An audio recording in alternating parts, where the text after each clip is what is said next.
fantastic. This is GT racing right now. He's got traction, he's got with the outside of both of them. Maloney! Oh, he's taken Anderson.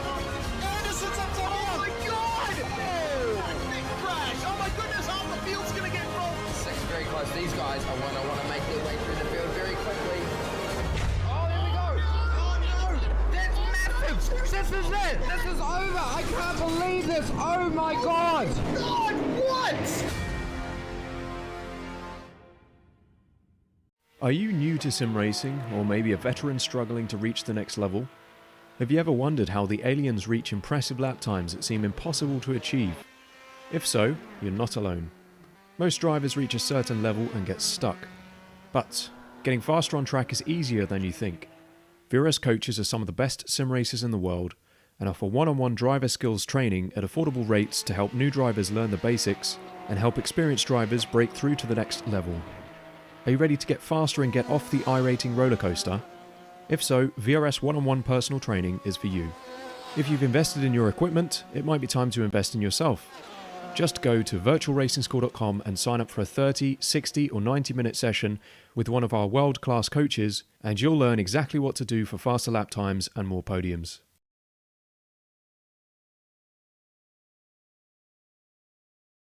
Are you spending a lot of time looking for setups and struggling for faster lap times? Are you tired of searching online for answers? Would you like to get setups, analysis and tutorials from some of the best sim racers in the world like Ralph Alla, Mitchell de Jong, Martin Krunker, Josh Rogers and many more? If so, virtualracingschool.com is the answer you've been looking for. VRS data packs provide hot laps from our professional coaches for you to analyse and replicate. They provide tutorials that walk you through the fastest laps and what the pros did to achieve the best times. And they provide the setups you need to ensure your car is competitive in both oval and road racing. If you're ready to get faster and reach more podiums sooner than later, just go to virtualracingschool.com and sign up for a free account today.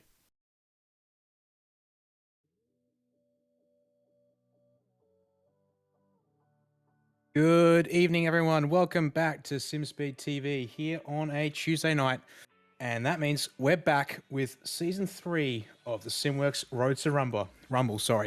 Season opener tonight as we're at the circuit to Spa-Francorchamps for a 300-kilometer team enduro to kick us off. My name's Daniel Yeaman. I'm joined by Nick Scrave in the commentary box and Scott Fontaine on production. Nick, great to have you back for after that pre-season round last week. With the AM Pro split, we've brought everyone together for a single race tonight. Still going to be a wild one, I reckon. Yeah, absolutely. Daniel, thank you for having me. And of course, big way to start the season here with an enduro. We have in the past finished on a really big enduro on the end, but we're going to start one off this time. And yeah, where else but Spa? So you'd have to say, pretty infamous track on the iRacing service. Not so much though with the MX-5s. They usually, I know the advanced officials do run them, but a combination that maybe not all would be familiar with. I know Okayama and some of the other tracks, so a little bit more familiar. Very big track as well. I think it's going to be really similar to Watkins Glen. A lot of cars just trying to sit in, but talking about strategy though, 4 pit stops, driver swaps, it's got it all. Sure does, Nick. And indeed, plenty of parts of this track as we have a look here at the map on screen for you now. A hair over 7 kilometers in length. And tonight we are using the endurance configuration, which means that pit lane starts at the bus stop chicane and goes all the way down, exiting just past Radion onto the Camel Straight. So whilst, as we just said there, 4 pit stops compulsory tonight for all cars to be classified in the end results, they're going to have to time them well and also make sure they're not taking too many more than that compulsory 4. Otherwise, that is going to absolutely hurt.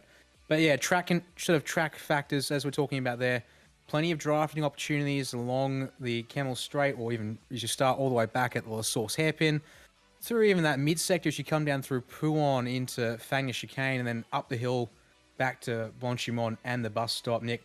Certainly, drivers going to be looking to stick together in their packs, I bet, but that mid-sector could also see the cream rise to the top of the field. Yeah, absolutely. It is quite a flowy track.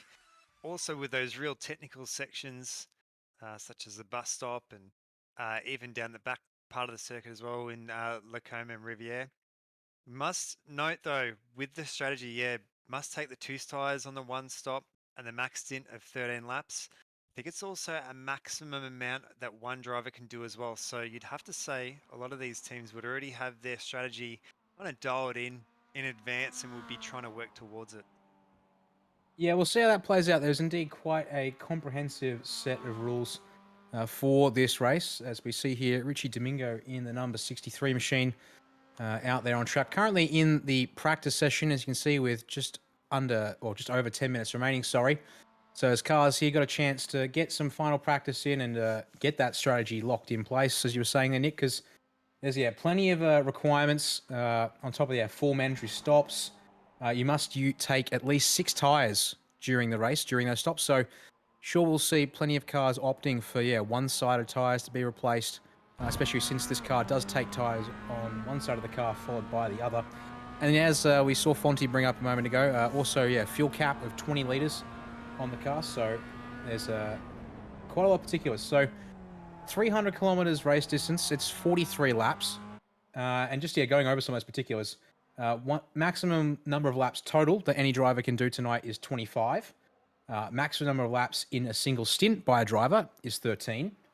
So those are the 2 big numbers we're going to be keeping an eye on, or at least drivers are going to have to keep an eye on tonight. But as we're expecting, probably seeing drivers, it looks like we might be doing about 8 or 9 laps out of a tank of fuel. But I guess we'll keep ourselves posted on that one as this race gets underway here, Nick.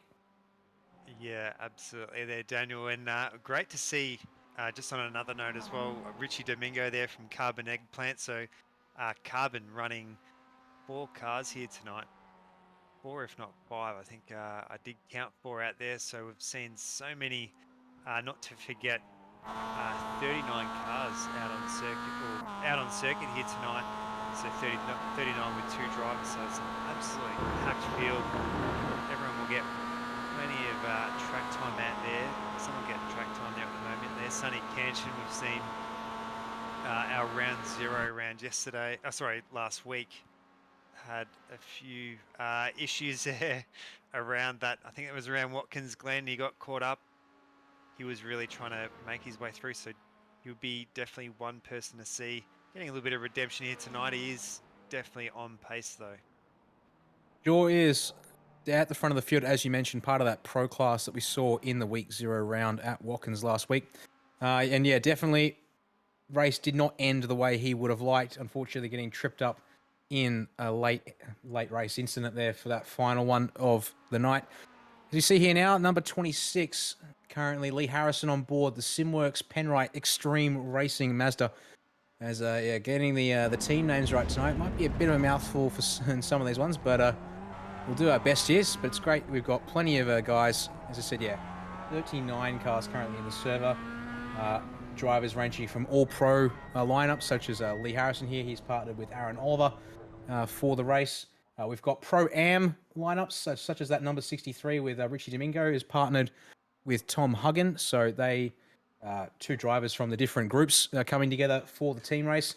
And then we've got all AM lineups as well. So yes, it will probably see a bit of spread as the field goes on. So as you can see here on screen just now, actually, the number 13 Extreme Racing car, currently Greg Holmes behind the wheel. Just saw there from the back of shot through poo on the grey number boxes and number plate to indicate Pro-Am pairings for these Enduros, just to differentiate from the blue decals for the Pro class and the red decals for the AM class out on track tonight, Nick. Yeah, absolutely. It is great seeing the Race Labs car out there. I did participate in the Race Labs car, a bit of a wild card there in the last season. So good to see Greg out there taking the wheel. He has been doing a lot of admin work and helping out a lot in the way of race control. So gets almost, you could say, let the hair down for racing, but probably be more stressful than all the other background work. So he'll be definitely in the mix. He's definitely shown a major improvement in pace as well. So expecting to see quite a lot. You just see the KP Tech car just in the background there. But that is one thing you have to note. Keep a real eye out there for the number board on the side there. You can kind of work out who's who at the moment. That is car 8 at the moment. Car 8 being It is Philip Paradiso down in 27th at the moment. In the KP Tech down in 26, so not sitting too bad at 27th at the moment. So quite a lot happens in these enduros. You don't necessarily have to be starting from pole to be in the mix. Yeah, absolutely. And as seeing here with practice times, fairly well close together. The Boyd pairing of Jack Boyd and Glenn Boyd currently sitting with the provisional fastest time in practice, so that 2:47.2 does have nearly half a second on Sonny Canchin in the number 68, second place. But I'm sure we see once the race gets underway here, the amount of drafting that will happen around this place, we'll probably see those gaps sort of close up, or at least I don't expect to see too many any cars breaking away individually. We certainly might see the field splinter into battle packs as some sort of pace divisions show themselves as the race gets underway. And we also, if something does go wrong, unfortunately, for a couple of cars, that will obviously splinter the pack. And tonight there is no safety car that will be deployed. So if, for any reason, we have an incident, drivers are just going to have to limp that car back and get the car fixed up and get back on track. But it will mean that if there is a division of cars on track, we won't see a safety car bring them back together tonight, Nick. Yeah, and it's one of those things as well. With the 4 pit stops, it will be this constant overlap. So we really won't have, until we really reach that back quarter of the race, we'll get it quite difficult to determine who might take it out. And as well, like you could, and you're exactly right there. You know, it's fair to say Jack and Glenn Boyd are definitely going to be one of the most competitive cars out there. But if they're running an undercut, that is going to push them back down into the pack as well, and they'll be watching their back, making sure not to be tangled up in any incidents. So just because there isn't a safety car, definitely is going to give a free ride to anyone. Yeah, that's certainly a good way to put it here. As we're just watching here towards the end of practice, Nick Wood in the number 308 machine for Phoenix Smokers Racing. He's partnered tonight with Steve McMahon, and they fall into... Damn, I was going to try and find them on the list. They are an all-pro lineup on their car. So unfortunately, not everyone running the series decals on their car tonight. So we'll try and keep you guys up to date on exactly what classes drivers are in, and to give you a rough idea of where we might be able to expect them on pace tonight as we approach the end of practice and get qualifying underway. But so hopefully some cars will make it nice and easy for us. They'll have those decals on the doors and that rear number plate that this Mazda has. But yeah, for a couple others here, we'll have to do a bit of manual work from our extra data that we've got here alongside us tonight, Nick. Yeah, absolutely. Just seeing that clock come down. Only about 3 minutes to go. So you are right, though. Boyd Racing about half a second clear. Only Team WBT and Boyd Racing there sneaking into the 247s. And after that, it's so closely split. I think the two carbon cars are exactly on both 2 minutes 48, 371. So couldn't even split those two there at the moment. So we'll be expecting qualifying, to be pretty action-packed as well. You'd have to say there, though, especially when Carbon are running 4 cars, potentially we could see a few teams giving each other toes. You'd certainly think so. As I said, unfortunately, one of the downshift Mazdas absolutely find the fence there on the Camel Straight. That's Simon Joel Smith in the number 37 downshift car. But back to the pits he heads as we stay out on track for a couple of cars here as they're making their way around in their final practice laps. But yeah, getting back to that point, Nick, absolutely. With some teams having a handful of cars on track, I think also to consider perhaps the Simworx cars, whilst they've got different partner sponsors on board. We've got at least 2 cars from Simworx out on track. Number 34 of Luke Claver, who's just coming out of the pits as we speak actually at the moment, partnered up tonight with Glenwood in that car. They might be playing buddy up with the 26 of Lee Harrison and Aaron Oliver. I guess we're waiting to see here tonight what their play is going to be. But yeah, I think if a team like Carbon Esports can get a couple of cars together, although as we're saying, with 2 cars dead equal to the 1,000th of a second here in qualifying, practice I should say, definitely good potential there for a team like Carbon to work together to move that car or move those cars up towards the front of the field. As the race goes on, we just see here Ray Oliver bringing his number 99 Pro-Am class MX-5 down the lane. He's partnering with Cameron Edwards tonight. And they're in a down under Sim Esports racing machines, although with V-Race there. On the side in that black and yellow paint job, and also taking a practice pit stop. But we'll jump back out track to Nick Wood here in the 308 as we tick into the final minute of practice, Nick. Yeah, Nick Wood has been a bit of a dark horse in actually both here and in the touring cars as well. So he's definitely looking for his time to shine. We'd have to say, actually, we're just looking at Graham Ellis there with downshift down under, and then we also have down under Sim Esports. So downshift and down under might get a little bit confusing a little bit later on there. I'm sure we'll definitely be able to get through it there. Just seeing one of the Mazdas come through at the moment through Lacombe and Melody there as well. So yes, this is that was the number 111 with the rather fascinating team name of We Were Guns Once Racing, currently piloted by Daniel Webster here at the end of practice as the checkered flag flies for the session. So got 20 minutes of qualifying for you folks, and it's an open session tonight for these cars. So drafting is going to be important to get the maximum out of the lap time here as the session ticks over. So will be very important, of course, to make sure you've got somebody you can work with to get the tow here, because it's all good and well being able to put a clean lap together, but the tow in a car like the MX-5, Nick, I'm expecting to be incredibly powerful to the point where you can put a good lap through the middle sector together, but it won't, well, it'll hurt so much down the straights that slightly suboptimal through that mid sector will balance out with straight line speed. yeah, absolutely, and definitely around the back part of the circuit. We'll just while we do have them up on screen, a big shout out to the sponsors there. Obviously, their Simworx being the title sponsor, Phoenix Smoker, KP Tech, Palmer's, Automotive Towing, Rinaldi, all coming on board from last season, and then our new sponsors of Aussie E-Karts, Race Lab, True Clean Auto Detailing, Motorsport Hauler. I think I have got them all there. So yeah, great seeing them not only sponsoring the round in this series, but also a whole bunch of sponsored cars as well. Great seeing a few of the Race Labs, got a few Simworx cars out there. So getting some awesome coverage there while everyone is just jostling for position, trying to work out who they can get in behind and try and get that tow here for that qualifying, like you mentioned before.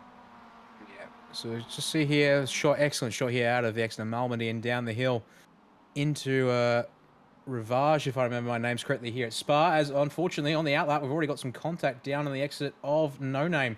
Looking at the number 747 of Mos Moroz in the Palmer's Australia car, he's already towed back to the pits off that one. So not the start he wants, because that now puts him out of sequence with the rest of the field. He's going to have someone on the white knuckle sim racing Mazdas coming out, but they're going to slot in behind him. So he's certainly not where he wants to be as we stay on track for the time being. Looking here at the number 34, which if I can find them, that's the other one of the Simworx cars, as I was actually talking about just at the end of this one. Glenn Wood currently behind the wheel and is tucked in behind John Thorne in the number 69 APTR Motorsport Mazda, who's up behind the rear of Matthew Seddon. Unfortunately, they're a little bit wobbly there for Glenn, so he's decided to go around the outside as we get towards the end of this outlap for all these drivers. So look up towards the front of the field. Do we have anyone who has started their lap? The answer is no, not yet. Our first car on track is the number 63 Pro-Am entry of Tom Huggan, piloting the car for Carbon Eggplant tonight. So he'll be the first one to take the green flag here in qualifying and get his lap underway. But as we see here, this little trio of cars working their way up to the bus stop chicane. They're going to be sorting out track space. But here's Tom Huggan now on screen for you with his first lap underway here in qualifying at Spa, Nick. It really just shows how much action you get when you quickly throw down 39 MX-5s. On the outlap, we've already had banging doors and cars coming off this. So if that's any indication of what's definitely going to happen through tonight, what a great shot there as well. You can just see those MX-5s coming through. You'd have to say as well, 16 minutes is, well, 16 minutes left is not very much there. We have to remember Spa is actually a really quite a large track as well. So if you make a mistake there, there's a lot of grass here around the outside. If you do get an off track there, you've got to almost, you can't even really lift off. You've got to keep it pinned there, try and get your next lap in there. Just seeing Tom Hagen there of Carbon Eggplant coming around, so he's going to be leading the way there as well. Not too careful to run it wide though. Yeah, as you're saying, really can't afford to let off in these cars. You need to try and get as many laps in as you can. With lap times not too far off 3 minutes in these particular cars around here. Be very curious to see what Tom Huggins' first lap is like, because he's pulled off to the left side of the track. That's a slowdown, or an off track, sorry, at No Name Corner. So just we're talking about there, not wanting to make sure you make a mistake early on here. Get a lap in at the very least.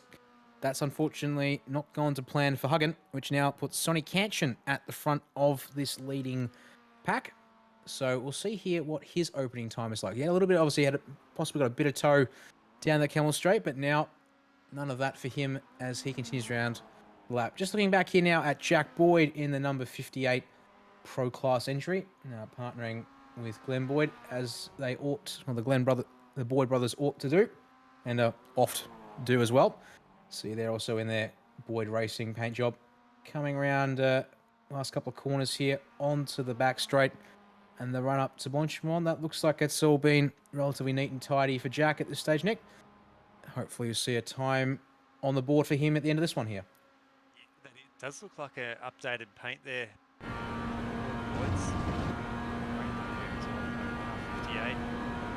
It's just fascinating, if I may interject, Nick. The left side of the car on my... I was trying to avoid saying it. The left side of the car, at least on my end, I mean, I would hope surely nothing's up with trading paints. It's got Boyd Racing and some of their partners on board, but the right side of the car is just, well, not entirely plain, but at least it's got no branding on it. That's quite fascinating. And, well, we'll get back to that, because there we go. Opening times coming up on the board. Sonny Canchin indeed able to go fastest on this opening lap for the time being. Well, I just say that, and he's been displaced by 4/100ths of a second. Lee Harrison there putting the toe to good effect. In fact, just jumping back to Lee at the moment. He's right up behind the number 37 of Owen Coleman in the downshift sim racing MX-5. So Lee, obviously, steady pair of hands in a car like the MX-5. Maybe didn't quite have the ultimate pace of, say, Jack Boyd. Although, to be honest, I reckon the gap between guys like them is pretty close. So not to knock either of those drivers in terms of their raw pace. But the toe certainly making its benefit known early here, Nick. Yeah, absolutely. And I really think the toe is going to be the deciding factor there. Just seeing, you can see Lee there, another car pulling out there, letting him through. So being such a big track as well, you can see there that gap to that car 88 there of the Synergy car there of Brenton Hobson, just a little bit too far in front there to work into that toe. And yeah, wow, actually I was slightly distracted off screen there, but actually there's a big group of cars in behind. Might have to cut to a potential replay of that, but we've actually had, I think, about 4 or 5 cars off there in that first chicane. Oh, that's certainly not good. Through the coma, car 69, I think car 34 as well there of Glenn Wood. So Glenn Wood getting his MX-5 there to 7th on the grid there, but coming under, there was quite a big accident there through Lacombe, so might be able to cut to a replay. Right, when we get a chance there. Certainly not ideal, and thank you very much, Fonty, for the Virtual Racing School replay. Here it is for us all. So indeed, coming down the Camel Straight after completing lap number 1. That's so who's going to unfortunately trip up here first? Oh, side by side through Lacombe. Oh, and there we go. Spin ahead and then contact from behind. So indeed, 4 cars around. 333, 69. It was the 34 there, if I'm not mistaken. Yeah, of Glenwood. So certainly not ideal, as the time is approaching halfway done in this session. Does mean obviously they've got time to get more laps in, but with most of these drivers on their second lap, and yeah, just not too far off 3 minutes a lap, probably looking at maybe 5 attempts at a lap time here in qualifying, I'd say, Nick, if you're able to keep it out on track for the entire session. Obviously, therefore, if you pull off, it's going to be less.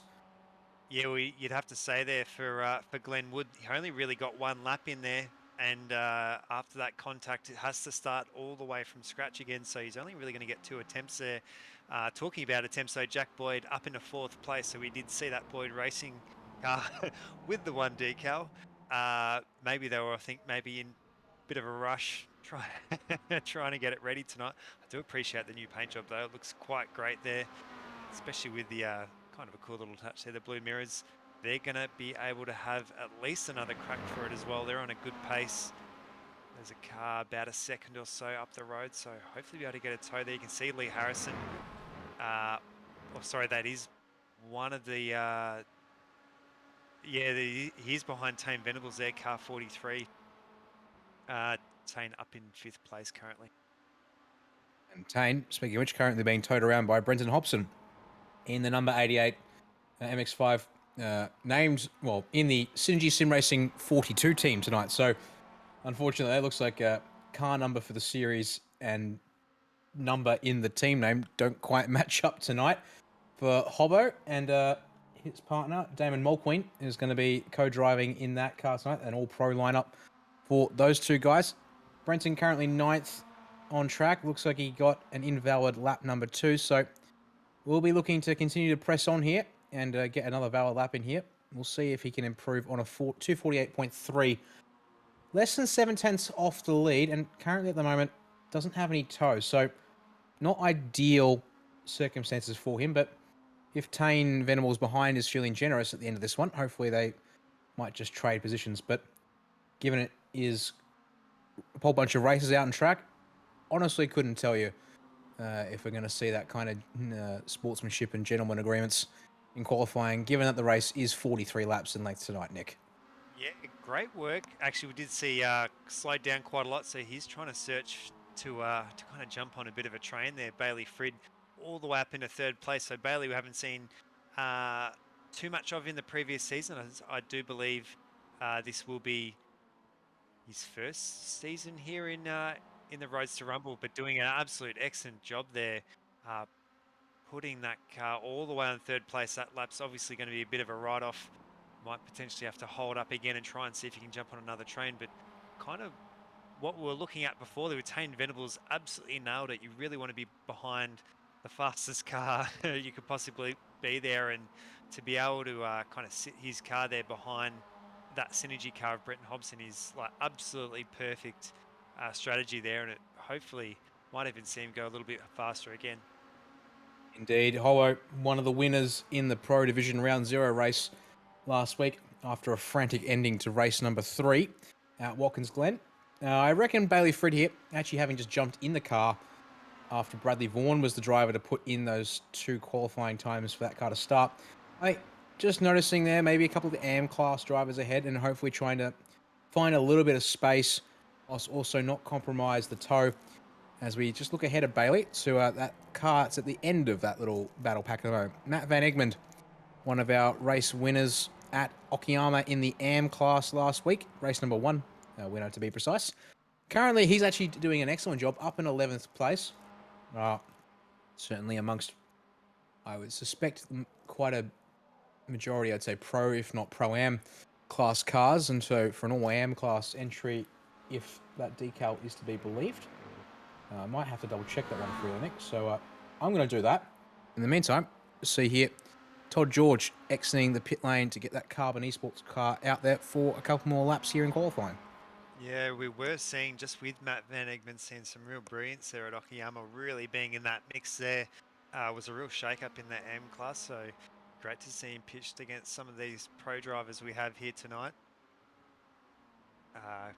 Yeah, just see that other Simworx car there off in the distance. You can see the 2 who I kept calling middle finger racing there, but they're white knuckle racing, so still to do with your hands, but slightly off there. So great seeing white knuckle there with their 2 cars entered.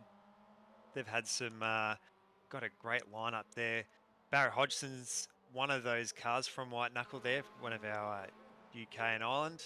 I think one of the only non-Australia or NZ entries that we have here tonight, but White Knuckle hoping to see some pretty good results tonight. They were a bit unfortunate there with our round 0 Watkins Glen getting caught up in with some of those really big incidents that we saw.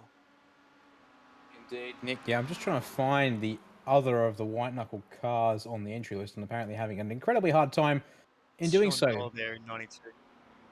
There you go. So yes, indeed, Sean Doyle aboard the 92 white knuckle car. It's just taking the lead of this pair off of Barra Hodson. So good to see indeed. They're working together as you'd expect, back and forth as they make their way around the lap here. Both looking to improve on lap times in the 2-minute 50 range. But, well, so correction, that's their last lap round. They're both, well, at least in Barra's case, he set a lap time in the 2:48s. Sean, though, is looking to improve on a low 2-minute 50 at this stage. So, starting to approach crunch time because, well, if you haven't gone out yet, you've probably got, well, I should say, you've got a couple of minutes left before you can make one final run here in qualifying, Nick. So, should probably see here, this will just be 2 more opportunities. Maybe, if you count this one, 3 opportunities for these white knuckle cars if they've got the fuel on board to do it.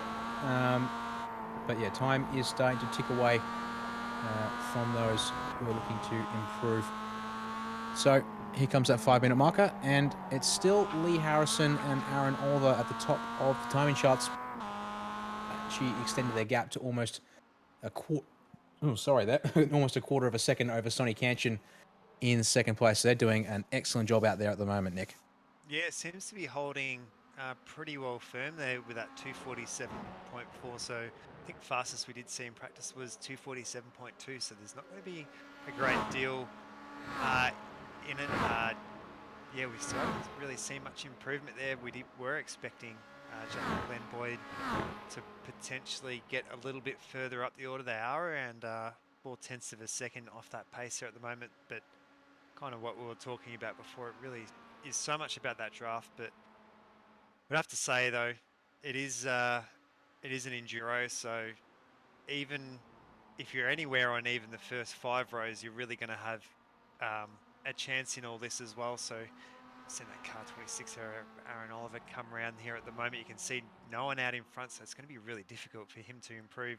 Does have that car of 388 in behind. Oh, sorry, 308 there of Nick Wood in behind, so potentially might even be giving a bit of a hand there to the Phoenix Smokers car. Yeah, we'll see how it's going. Nick Wood's been out on track since the start of qualifying. Aaron Oliver, on the other hand, has just jumped into the number 26 after it was Lee Harrison to do a couple of runs there and get that provisional pole time on the board for them. Oh, it just looks like I'm staying with Aaron Oliver for a second. Just ran a little bit wide through Blanchimon there and probably invalidated that lap. Meanwhile, as you see here on broadcast, I've absolutely duped Fonzie here, folks. Just as I'm talking about Aaron, and I just see what Fonzie had up on screen for you all, which was the number 58 Boyd racing machine. I went to start talking about the Boyds because they've got a good run here behind at least 2, maybe even 3 cars down the Kemmel Straight now. Possible concern being that the car directly ahead of Jack is John Thorne in the number 69 Mazda, and their best lap time is a 2:49.7. So we'll see here if Jack Boyd is looking to push past these guys as soon as possible. The answer is no. He's going to hold off. He does have time to get through this lap and then start another flying attempt. So not under absolute pressure. Not under pressure to absolutely nail this lap here, and probably has realised here not quite. Well, he's already over the back of John Thorne, having to look to the inside down the hill at Rivage, Bruxelles. I might have to go check my corner names right correctly, or at least get a track map up, because otherwise I fear I will make a mistake tonight, because so many corners, yet so many iconic names. Best not to get them wrong, Nick. Also in a different language as well there, but you have absolutely nailed though those corner names. I've got a little track map here that I've been referring back and forwards to. On there. I think it's pronounced Fenay there, corners 12 and 13. Such a cool part of the circuit as they come past. It's nice and flat there. You can actually really see through the apex. Nice wide runoffs as well there as actually see maybe a few of these cars might get a big improvement on this next lap. They are all sitting in pretty tight in this train at the moment. Indeed, we've got Brenton Bull on board the number 4 Carbon Pumpkins entry tonight. Directly ahead of Jack Boyd at the moment. Brenton will be pairing up with Wade McCulloch for the race this evening.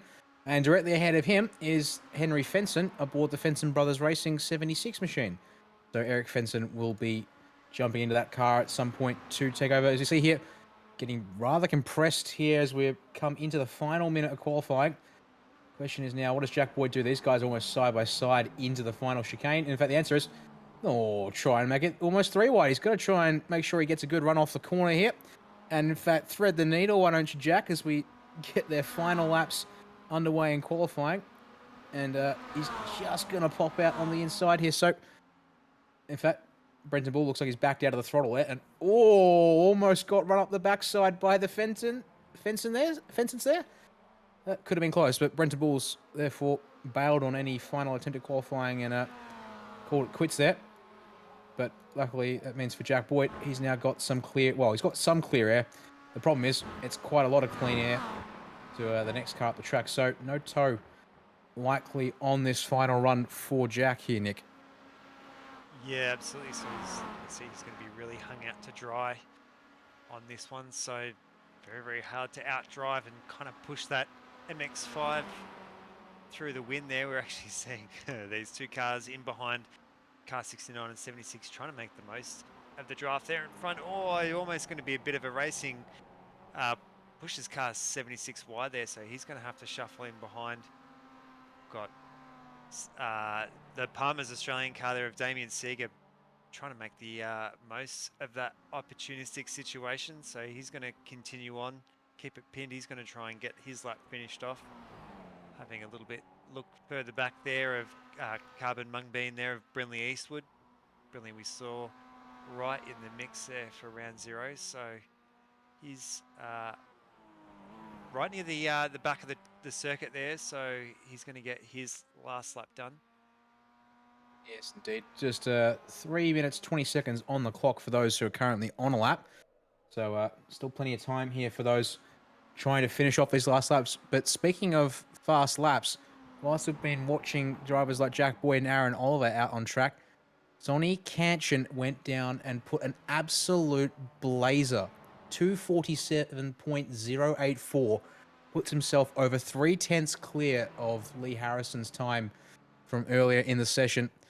And Sonny Canchin, experienced pair of hands, raced in the iRacing Raw top split, if I'm not mistaken, on Saturday night, just this weekend, so in the MX-5 class. So comes out and demonstrates exactly why he's a name to remember and put into contention for the race tonight, as well as the races across this season. And it means that Jack Boyd and the Boyd racing car, they also got knocked down by one of the downshift sim racing cars of Tane Venables, who set the time along with Caleb Patterson on board that car as well. So our order starting to be finalised here as drivers come across the line. We've got a handful remaining out on track, but everyone else seems to be just about done here. As we see there from turn 1, as they make their way across the start-finish line, means that we'll be able to get to the grid here in a second and get this race underway soon, Nick. Yeah, absolutely there. So Sonny Canchin there, Team WBT there with that 2:47.085, fastest lap of the night so far there with the Simworx Penrite Extreme Racing team. Downshift Racing Car Potatoes there on row 2, and then Pursuit Sim Racing Red and Boyd Racing there on row 3. And we head over the page to Downshift Sim Racing, number 37. We'll be starting out of position number 7. They'll be alongside the Sav RT car. In 8th, Simworx Wolfchester Racing, position number 9, along with Singy Sim Racing 42. Or should I say 88? Pardon me, in 10th place. And then down under Sim Esport Yellow, there's the mouthful and the tongue twister tonight out of 11th place, followed by number 20, Team Kiwi Sim Racing in 12th, and the end of the 6th row as we head over the page, Nick. Yeah, so we did have Nick Wood there in Phoenix Smokers Racing on row 7 there in 13th place. We were guns once racing there with Dale Carpenter. Simrigs.com of Lincoln Police. Tom Huggin there on row 8 of Carbon Eggplant. Shelton Lewis Racing Team, and then White Knuckle Sim Racing 2 there. The Cat 882 are there on row 9. And then over the page once more, we've got plenty more times to get through here. Once it does so, lovely. It's the Mentos Frog Leap Juiced Racing Mazda out of position number 19. They'll be alongside Fearless Racing on row number 10. And then another of the Palmer's cars here, 747, will be alongside the Carbon Mung Bean for row 11. Next to the Downshift cars, Downshift Black Dog out of 23rd place. They'll be alongside DJ Simduro Racing for 24th. And over the page here to 25th with next to the Carbon cars, Carbon Pumpkins. Another of the Down Under Sim Esport cars, number 99 in 26th. White Knuckle Sim Racing out of position 27. APTR Motorsport will be in 28th. OM Motorsport 29th on the grid with Downshift Down Under out of position number 30. And over the page here for you, Nick. Yeah, so the teams there, the brothers there of Adam and Darren Sharp there on car 36 there on row 16. Fence also with some other brothers of the Fenton Brothers Racing, Extreme Racing there, and Team Perhaps there. I think that was Brody Cook there. Duo Motorsport there with Dean Canto behind the wheel there with Crisscross Racing there. The car 71 in also there on that row as well. We'll take it just the next page there. Team KP Tech, No Good Racing there of Shane Seddon there. Mola Esports, Team Christopher Toblin, and then Bard Rodkin there in Obsidian on row 21. So that is, I think, 40 or 41 cars. So absolutely packed field, a lot of drivers. Indeed, the full field has made its way, well, through qualifying. One car there, the Obsidian number 50 at the back of the field, not setting a time, the exception to the rule. And just now waiting on the final couple of cars to make the grid. Rolling start for this race. Thankfully here, a short parade from Blanchimont to the start-finish line, which makes our life easier. Although, with the endurance configuration here, Nick, I do remember, if I'm correct, from the Spa-24 that I would have done last year, we won't get the green flag until these guys make their way down the hill out of La Source. Safety car will have long pulled off into the pits, and mean that these guys will need to wait for that. Unfortunately, wasn't listening into race control whilst we were running through the grid, so hopefully that instruction was made clear to the drivers, but we'll wait and see when Sonny Kanchan gets this race underway from pole position. Yeah, I would have to say that's probably definitely the safer option, getting that field spread out after the source as they come through on row and through Radion. You'd have to say that really, really tight, almost 180-degree corner with 40 Mazda MX-5s hurtling towards it. It's definitely a bit of a recipe for disaster. So we want to try and get this race started off smoothly. There's a lot of people, it's a pretty big commitment tonight. A lot of these drivers have been practicing all week, so we really don't want anyone to have any unfortunate mishaps and kind of end their race prematurely. Well, I can hear a lot of MX-5s revving their engines off. No actual green flag signals from iRacing, so it looks like everyone has been given the all clear to race away here up to La Source. So can call it a green flag action as we head down the hill here for the first time.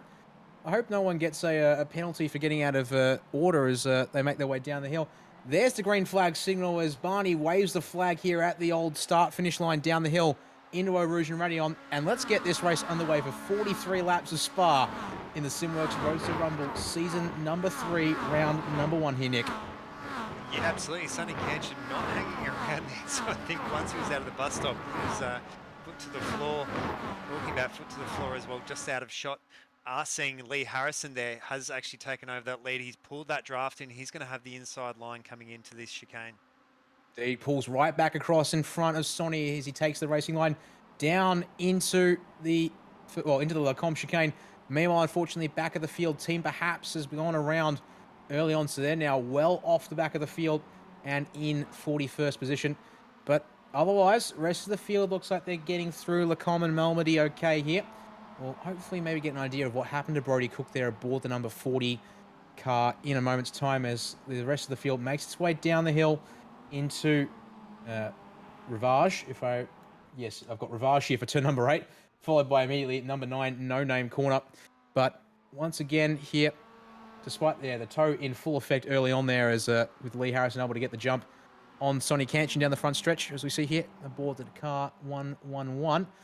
That is going to be at the moment, if I can find them. Apologies. That's Daniel Webster, who's taken the start of the race aboard that car there. But back up the front of the field, relatively unchanged. Yeah, the only exceptions we've had, Lee Harrison taking the lead off Sonny Canchin, Bailey Frid and Todd George having changed places for 4th there. So, and then Brenton Hobson actually has done an excellent job to start the race and get up 2 places already into 8th. That's unfortunately displaced Nicholas Scaife in the Savard T number 12, down 2 spots to 10th from where they started. A little bit of shuffling elsewhere in the field, but at most it's usually 1 or 2 positions. Big exceptions, unfortunately. Terry Knowles in the number 2 Fearless Racing Master, one of our big losers off the start, down 7 positions into 27th. And right at the back of the field, Graham Ellis in the number 75, down shift, down under. And Brody Cook in the number 40 Team Perhaps, down 10 places and 7 places respectively. But here we go, up to the bus stop for the first time. See a little bit of 2 wide action, mixing it up through this lead pack, but all nice and steady and able to keep it organised, which is good to see here, because indeed, 300-kilometre endurance race. Don't want to be getting yourself in a risky position too early here, Nick. Yeah, absolutely. You can just see a few little gaps opening up there. Was actually trying to work out what had happened to Brody Cook.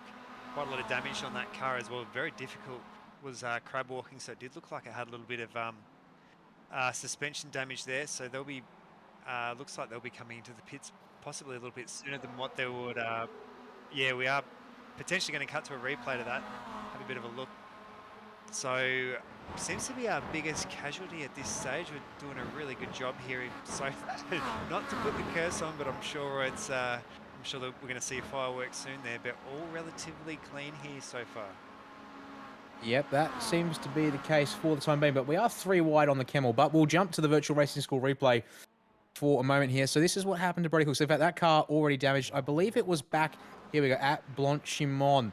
So tucked up behind the number 76 of Henry Fenson. Oh, we've lost him there for a second as we're heading up the hill. And then, oh, that's really unfortunate there for Brody Cook. Tyres a little bit cold there on his MX-5, and the car's all gone by itself. That is definitely one of the worst ways to go here at the start of an endurance race, Nick. Actually, sorry, just cutting to live images there. Seeing car 747 there, we will be cutting to a replay of that. Massive track blockage there in that midfield there. So Mosmeroz, one of the big losers out of all that big damage taken on that Palmer's car. We will cut to what had happened there. I knew that as soon as I'd say it'd been a clean race, it would see something happen. This did happen through the Radion section. Up the top there, you can see car just on the outside so far. It actually might have been because you did see that contact there with the Synergy car just up ahead. I actually don't think that caused any issues. Just seeing them come through. All, Oh, goodness me. yeah. See, indeed, it's already been happening out of Malmedy, and just the worst of the victims there. And that explains why we've had several more cars back to the pits.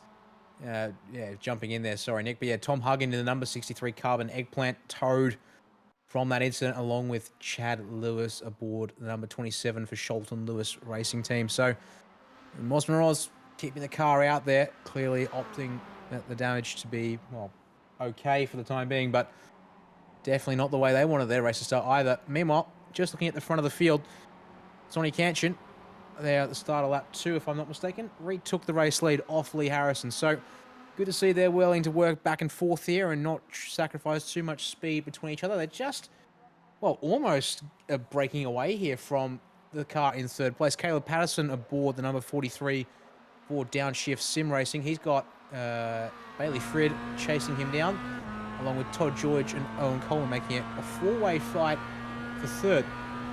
If they're not careful, though, they will lose Lee Harrison and Sonny Canchin to allow them to race all by themselves as they make their way down the Camel Straight. Ooh, side by side there through Eau Rouge and up to Radion. I don't know if I can find who that is there. Oh no, it's gone wrong.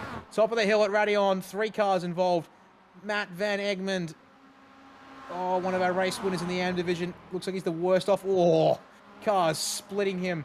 And oh, another pack of 4 approaching him at speed. Whee! They get around him, thank goodness. Oh, that has not gone well there. Just as I was talking up a bit of action here on track at the start of lap number 3 here, Nick. Let's go have a look at the virtual racing school replay. Oh, goodness, live action is more drum, but we'll get to that in a second, Nick. Yeah, we did have Ray Oliver there off as well, but we will have a look.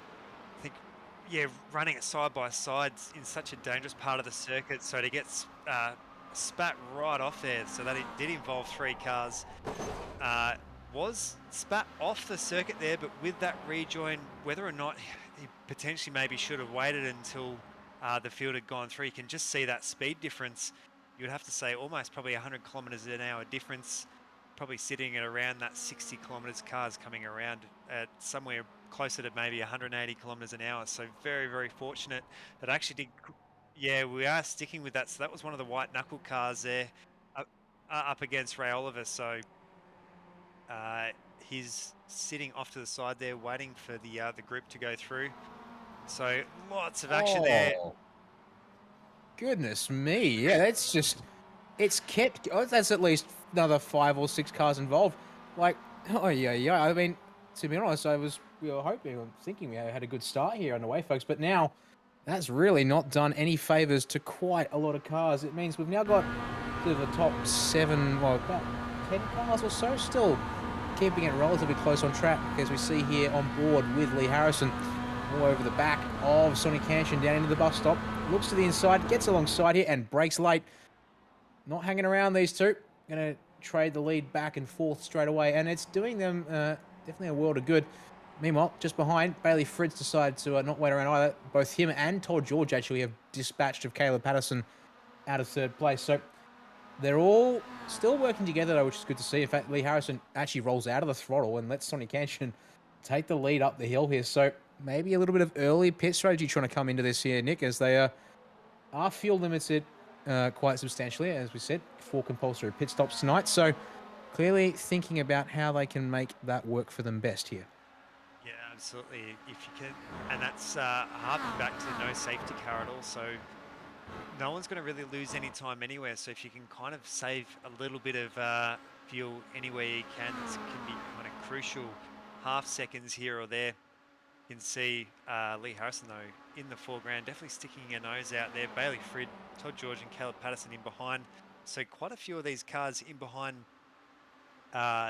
being you could almost say the B driver, so choosing not to qualify and doing the first stint instead. So it's almost, you'd have to say, maybe against some of the cars like the Synergy car there at Bretton Hobson, you have your A driver do those qualifying laps, get right in the groove there, and you've got a few of these cars, so they'll be pretty green, not having driven around the circuit maybe in the last half an hour or so. So it's all coming across a little bit fresh and just trying to find their groove. Yeah, that's a good point to make there, Nick. Just also running the numbers again on the lap requirements, or at least maximum laps allowed. So with 25 laps maximum permitted for a single driver here in the field tonight, that does mean your other driver must do 18 laps to get through to the end of lap 43. So with an estimated fuel range of 8 to 9 laps, if your opening driver here, if they're not your preferred driver, can fuel save a little bit. Actually, in saying that, no, that's not possible because, again, drivers are limited to doing 13 laps at a time in the car. So the simple, yes, and thanks to Fonzie here bringing up, again, some of the reminders or minimum strategy here. With, the minimum 4 pit stop rule, you could, in theory, if you allowed to go full tilt and just run to the maximum number of laps allowed in the race without the number of laps in a stint metric around here, we would be able to see probably this race get done. And also if you had no mandatory stops for good measure, you'd get the race done here, it looks like, in probably a 3-stopper. But Simworx league rules here like to add a little bit of extra strategy into the mix. And so, yeah, it will toss things up here as the race goes on. I will be very curious to see if anyone takes to early stops, given, yes, you can't do more than 13 in a stint. So if a fuel tank lasts 9 laps, that second stint is going to be quite a bit shorter unless you rotate drivers at every stop here tonight. Yeah, absolutely. And talking about league rules as well, be curious to see if any penalties are being handed out. Thankfully, everything we've seen so far have more or less been racing incidents, but I'm sure they'll be pretty flat out over the next maybe 20 minutes or so, reviewing those incidents that we've just had in the past 5 and 10 minutes. Just seeing the cars come over the line again as well. I haven't seen too many major stops there. I think our Carbon Mungbean there of Joel Proctor there in 20th position is currently our leading car with a stop done. Whether or not that might have been potentially fixing some damage from one of those incidents we saw before. Just see Lee Harrison there side by side, almost creating a wall there of air up against Sonny Canshin.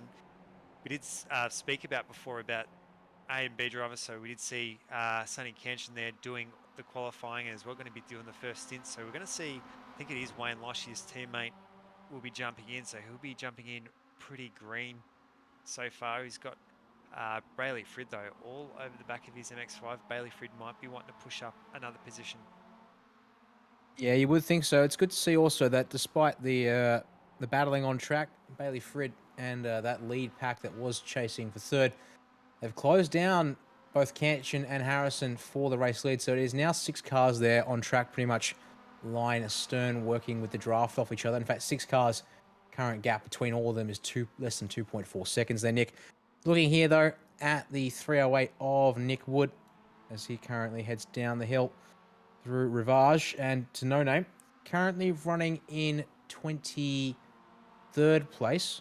Sorry, it's Steve McMahon aboard the 308. So Nick Wood is, again, another one of those strategies playing out right in front of us. So Nick Wood is the driver we saw in the car during qualifying. Steve McMahon here taking the opening stint and looking to chase down some of these drivers up ahead. As we see, it's a 4-car pack. Drick Hollis sort of leading it in the number 83 Mentos Frog Leap car. He's closely followed, though, by Terry Knowles in the number 2 Fearless, Brenton Bull in the number 4 Carbon Pumpkins, and then Matt Van Egmond looking to try and build the recovery in the Team Kiwi Sim Racing number 20 at the back of this pack as they head round the final corners here onto the back stretch at the end of lap number 5 here, Nick. Yeah, absolutely. I was just trying to cast my eyes there so we can see that car there, the Simworx car there of Phil Orlanty there in 27th.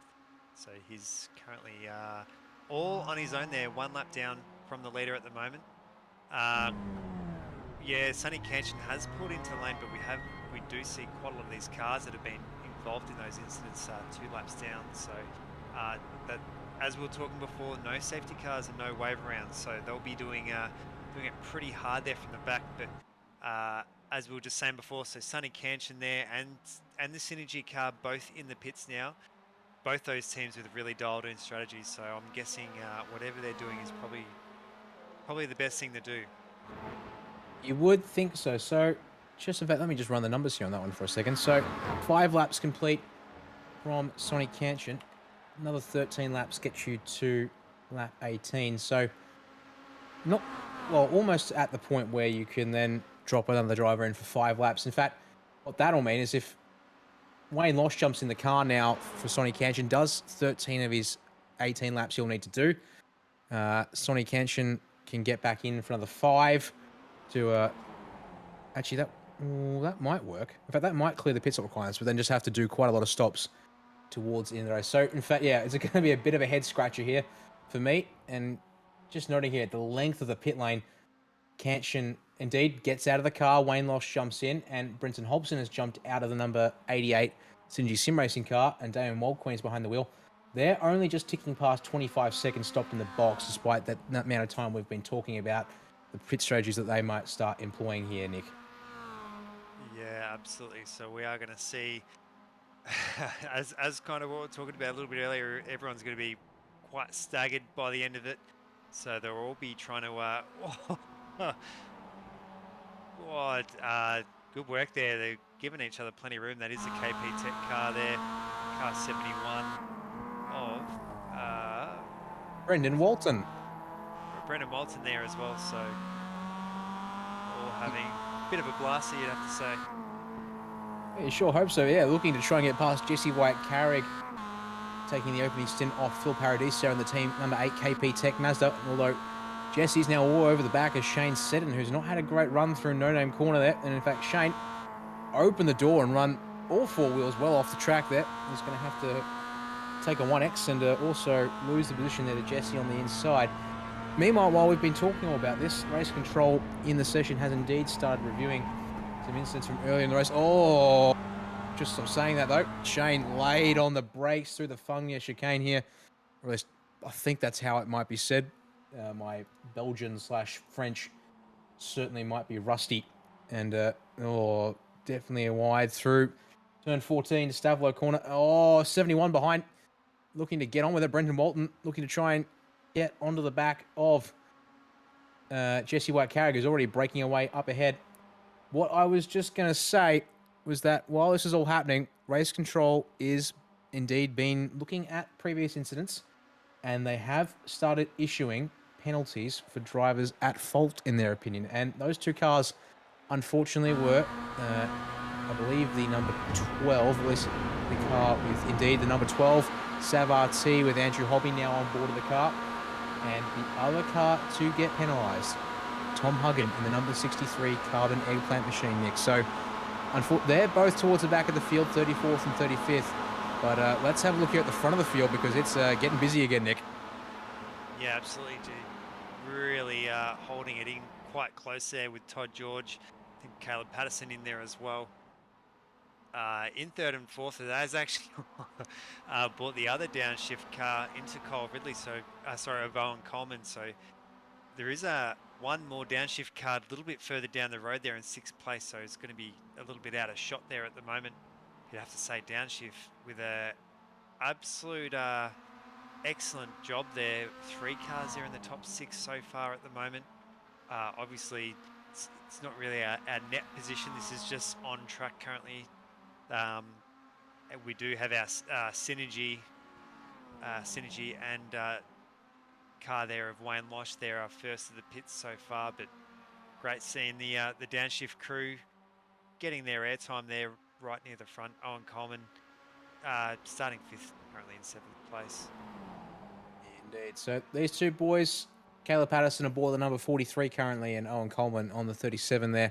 It's actually 2 downshift cars inside the top 5. You might need to just correct you there, Nick, because Glenn Wood's sitting in P6 in the number 34 Simworx Wolfchester Racing. And here's the tongue twister and mind bender again. It's the Down Under Sim Esport car back in 7th. So definitely something to keep in mind. The next downshift car is indeed here. Mark Foster in the number 5 downshift Black Dog machine. They've done an excellent job. They're up 11 places since the start of the race. And they're now chasing down the pair of Cooper Allen in the OM Motorsport number 14, who's currently giving Sean Doyle a good push here in the number 92 White Knuckle Sim Racing, able to just back off. It's good etiquette and good tactics there from Allen. Doesn't keep pushing Doyle through Blanchimont, because that's always a good solid risk there of getting that car loose. Doyle mid-track defending perhaps a little bit into the bus stop, but Allen here not looking to press too hard this time round and opts to stay in line here as they complete lap number 7, Nick. Yeah, great work too by those two, both by White Knuckle there in Iowa Motorsport. So Sean Doyle and Cooper Allen up both around 15 positions each. Really chopped their way through the field as we've seen some of those little earlier incidents.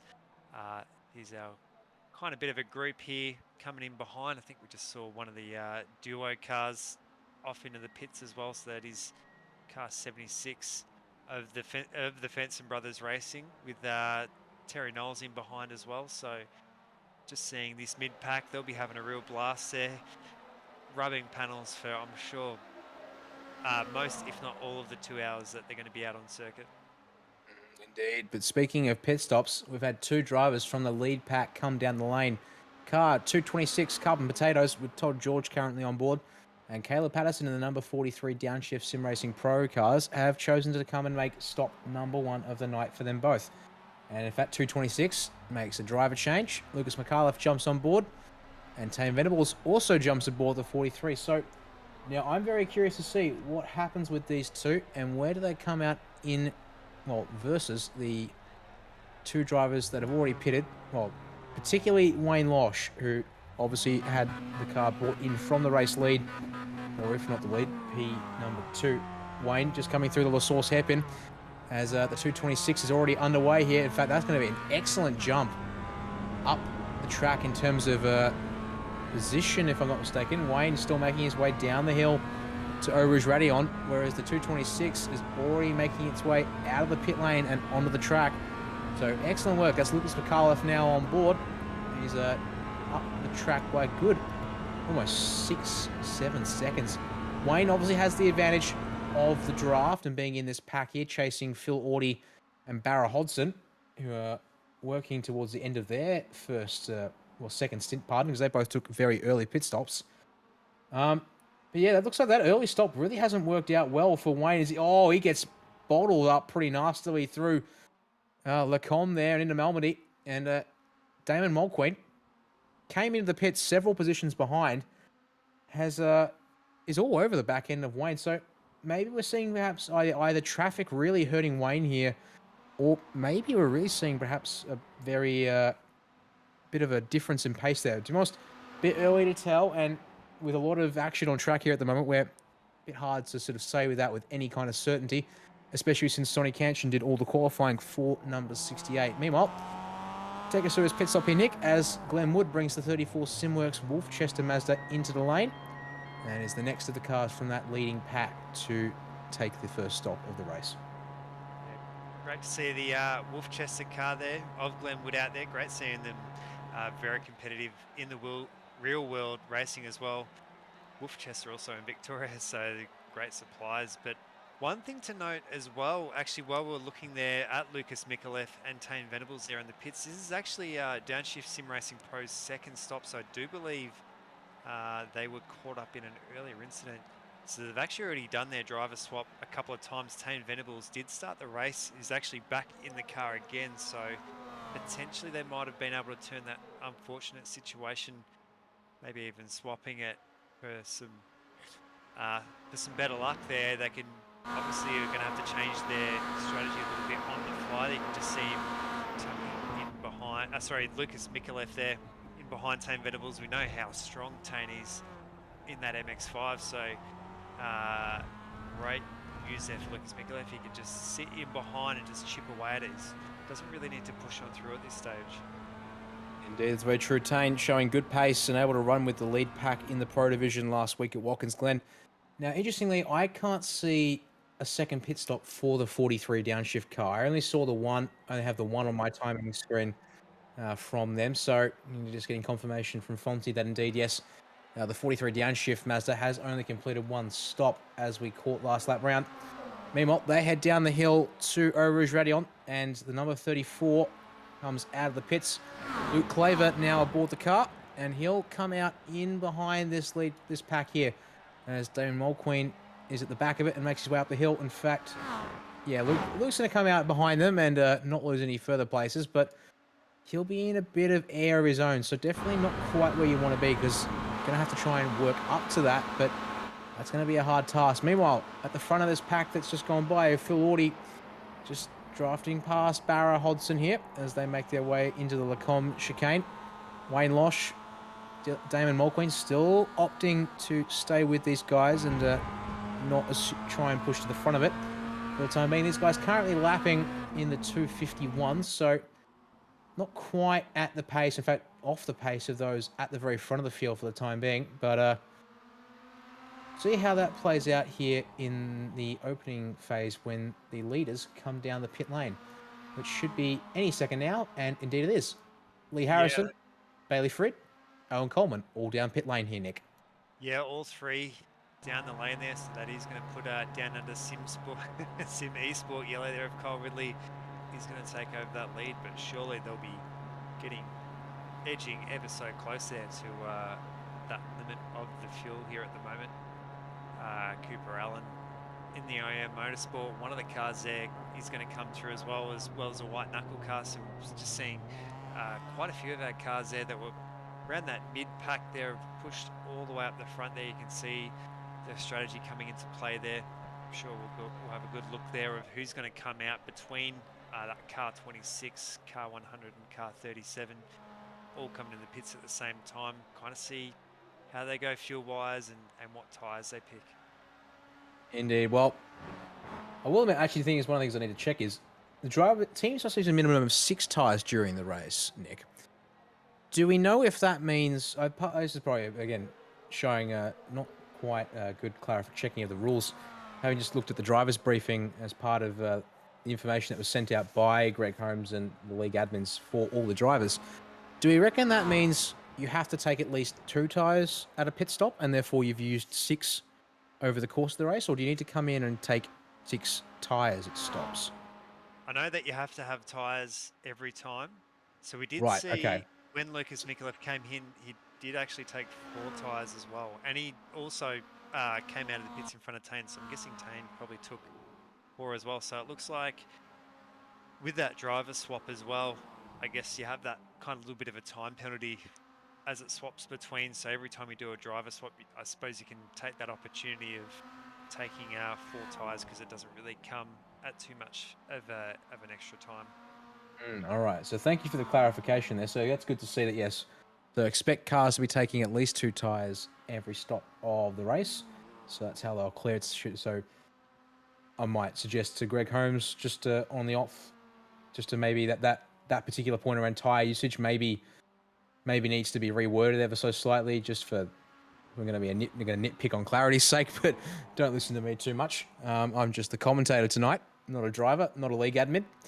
Just keeping an eye on the action. Speaking of the action, here's Roderick Hollis aboard the 83 Mentos / Frog Leap Juiced Racing team. For some reason, that's apparently a bit of a mouthful for me at the moment.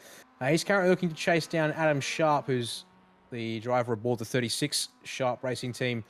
Mazda ahead of him. And then it's Ray Oliver in the 99 car after their earlier troubles. Just see here, also Jesse White-Carrick in the number 8 car for Team KP Tech. Currently, was 17th when they crossed the line. Meanwhile, just seeing here, looks like cars are staying out on track. So I was wondering what the fuel situation was like. They've only got 20.2 litres available to them. And despite that short formation, Glenn Boyd is going for a long opening stint here. It'll be 11 laps on a tank of fuel. That's impressive fuel mileage for the MX-5, because given the amount of time they'll be spending on throttle due to the length of the track and the speed of these cars, I would have thought they'd be burning a fair bit of fuel. But meanwhile, have a look at this. Daniel Webster is going to get absolutely mugged. Sean Doyle and Cooper Allen lay straight past him in the tow down the Kemmel Straight here. Yeah, absolutely. We're almost trying to work out who was going to sit behind, so you'll just see him there. Absolutely breeze past Sean Doyle. He's going to have that inside line there. Parker right on that racing line there. Sean Doyle having to yield behind. We'll be able to have another crack at it, surely enough around maybe the back part of the circuit. But you have to say, yeah, what fuel mileage? Because you'd have to say for most of the circuit, it's spent at absolutely that wide, flat-out throttle there. And to use that 20 litres, that's only a couple of litres a lap there. So shows how economical maybe that MX-5 is, even when it's driven on the limit. Just seeing a few of our cars come through there. So we did see Lee Harrison was leading a little bit earlier there with those cars in behind. So they've all managed to stick together. It's worked out all right for them. But gee, we're seeing a lot of cars in on the lane at them. Drivers indeed taking the decision to pit now.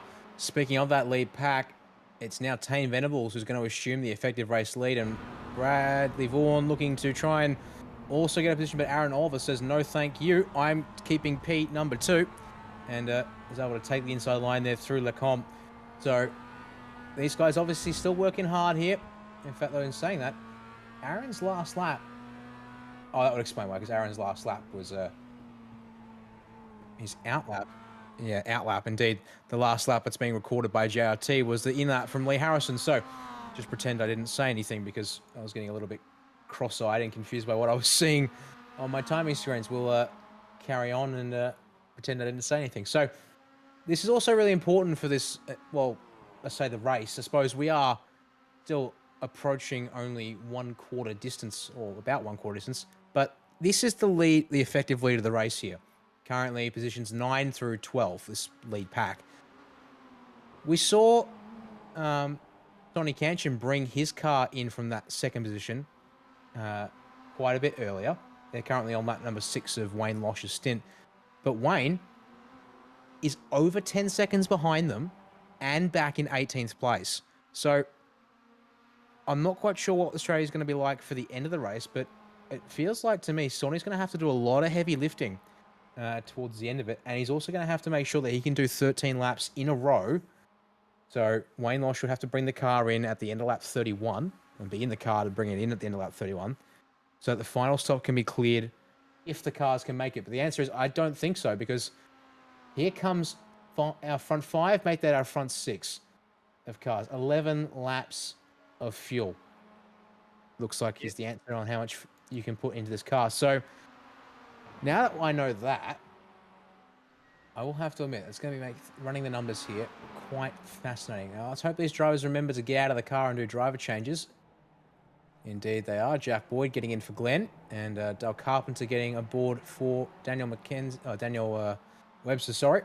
And Neil McKenzie jumping aboard for Mark Foster. So yeah, these guys making sure they're getting their driver change done and not going to accidentally impede on that 13 lap limit.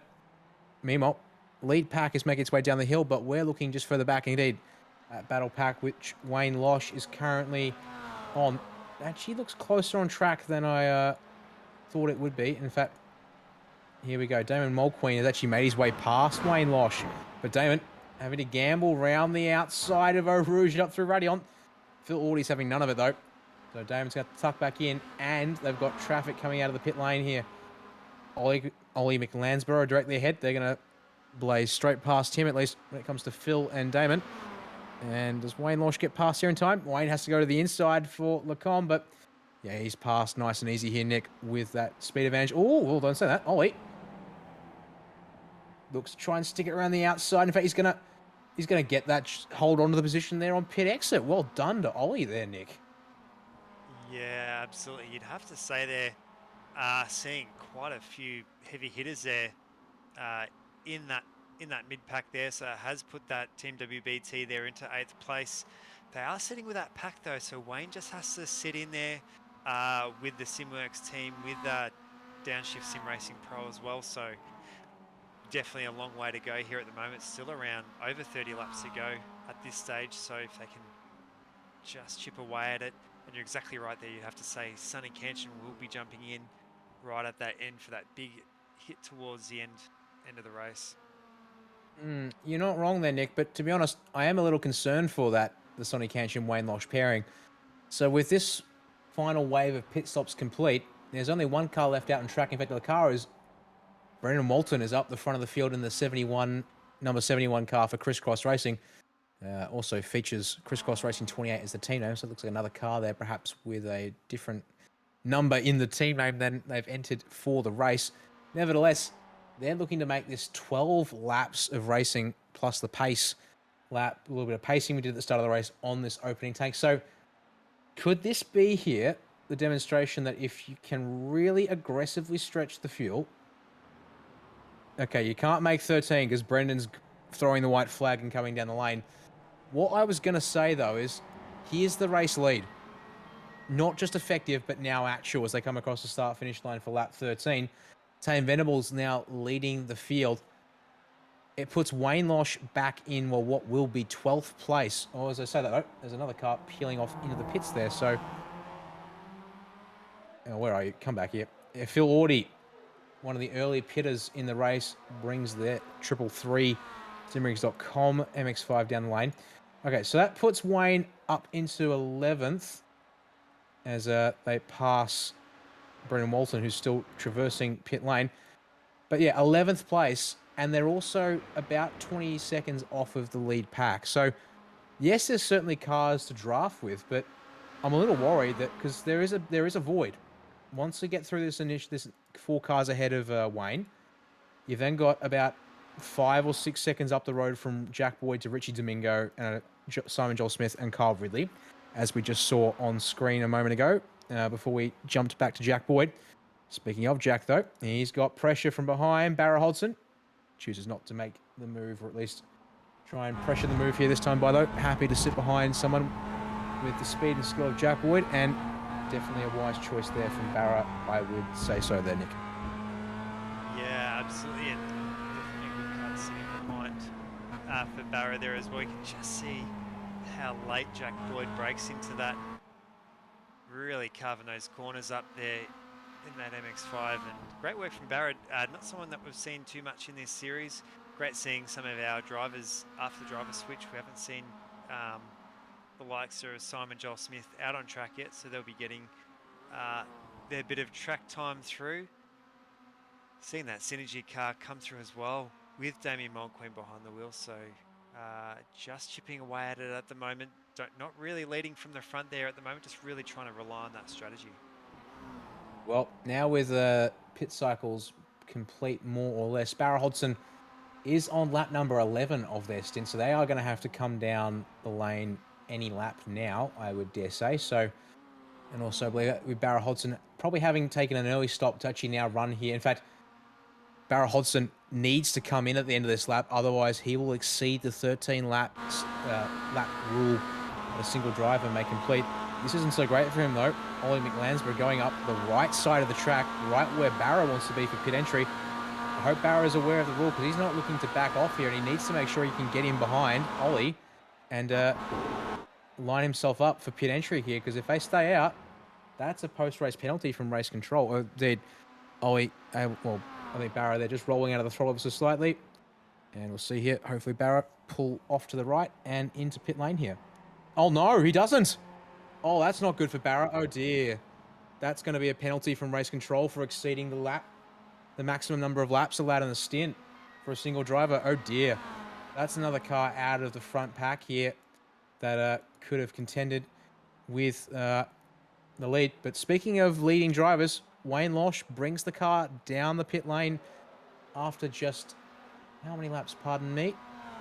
He was on his 8th lap. So these guys either opting to short fill the car ever so slightly and just do it in 8s, which would break the race up into relatively even segments, or yeah, opting for, I think here, an alternate strategy, Nick, as they're going to maybe put Sonny back in the car. In fact, it's probably a good chance to put Sonny back in the car, then Wayne does a double stint, and then Sonny can finish the race from there, I would wager. But we'll have to wait and see. Yeah, absolutely. Does look like Wayne is staying in the car at this stage at the moment. So great seeing. I'm sure that there's definitely quite a lot of calculations gone into this for that team WBT. Just see them. So hopefully might even give them a bit of clear track as well, trying to jump out of that big group that we kind of saw there at the moment. You see that number 1 pit box all the way right at the front there. And it's Sonny Canchin who's just jumped behind the wheel and taking 4 tyres at this stop. So it took over a minute, almost 1 minute and 10 seconds for that car to make it to the pit box from the pit limiter line all the way back up at the exit of the bus stop. So just trundling along at 60 kph must feel like absolute agony. Sonny a little late there off the pit limiter, and now back out on track in 30th place. And they're going to start lap number 14 here. So, you know, I will be curious if they can get the car to lap number 33. It looks like the fuel from there is doable if they go fill it all up and then stick Sonny back behind the wheel. 2 stops done though, so they're ticking off the stops required to get their car 4-stop complete. Meanwhile, let's jump back up towards the front of the field, because it's starting to splinter into some smaller groups here. We've got a lead pack of 4, but I hope Tane Venables isn't driving in his rearview mirror too much, because Aaron Oliver, right behind him with Brad Vaughan and Lucas McAuliffe at the back of the pack. Hopefully, all working each other over here and trying to see if there's any weakness to exploit here at this early stage.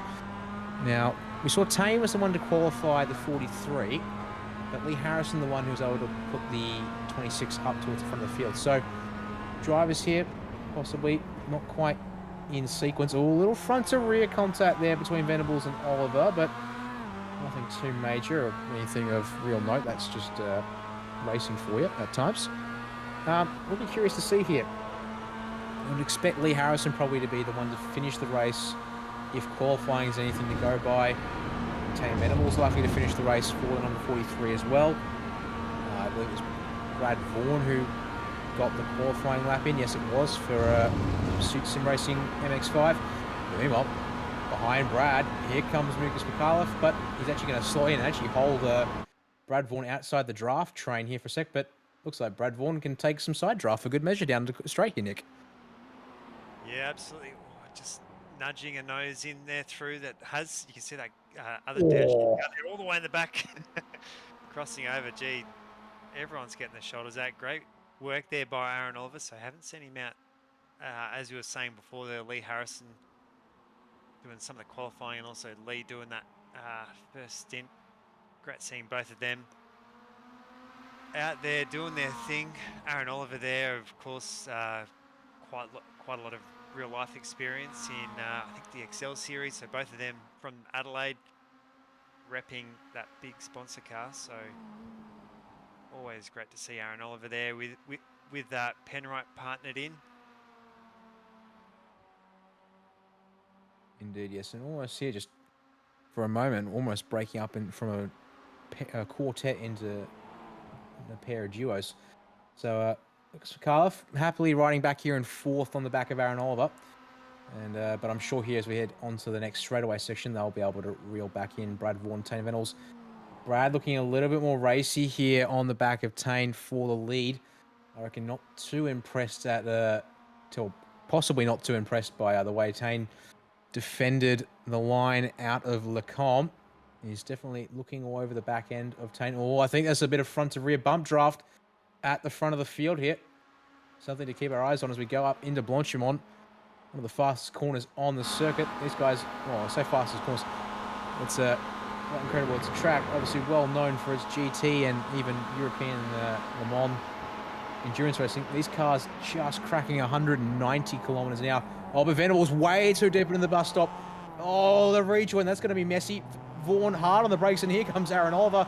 He says, thank you very much. I'll take 2 for 1. Yeah, absolutely. Gee, Aaron, big winner and all that. Tane Venables there, almost parking it back on the racing line as well, so not losing too much of a time penalty, and that is slotted into that third position in that train. Oh, and Aaron Oliver there, potentially maybe a bit excited for that 2 for 1 from just before, has overshot that corner. La Source is such a hard and such a tricky corner to get right there. You've really got to be so hard on the brakes. Just seeing another fast part of the circuit as they go left and go right. We will see Aaron Oliver is the leader coming into the straight there, but we're going to see these pack of 3 probably almost breeze past him, making the most of that draft. Yeah, on board with Lucas McAuliffe with the Uber tow, but opts to lift out and save fuel and let these guys do the fighting for him. It's going to be Brad Vaughan up the inside thanks to the push from Tane Venables. They'll take the lead of the race here on lap number 16 as they work their way through Lecombe this time by. But yeah, I will admit, there's a little bit of a question mark there with the way Venables brought that car back on track and basically was coming in almost at 90 degrees to your regular racing line.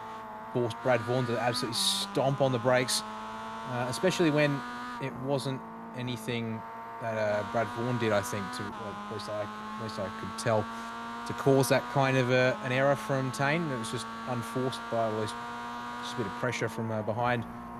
Missed the braking marker there.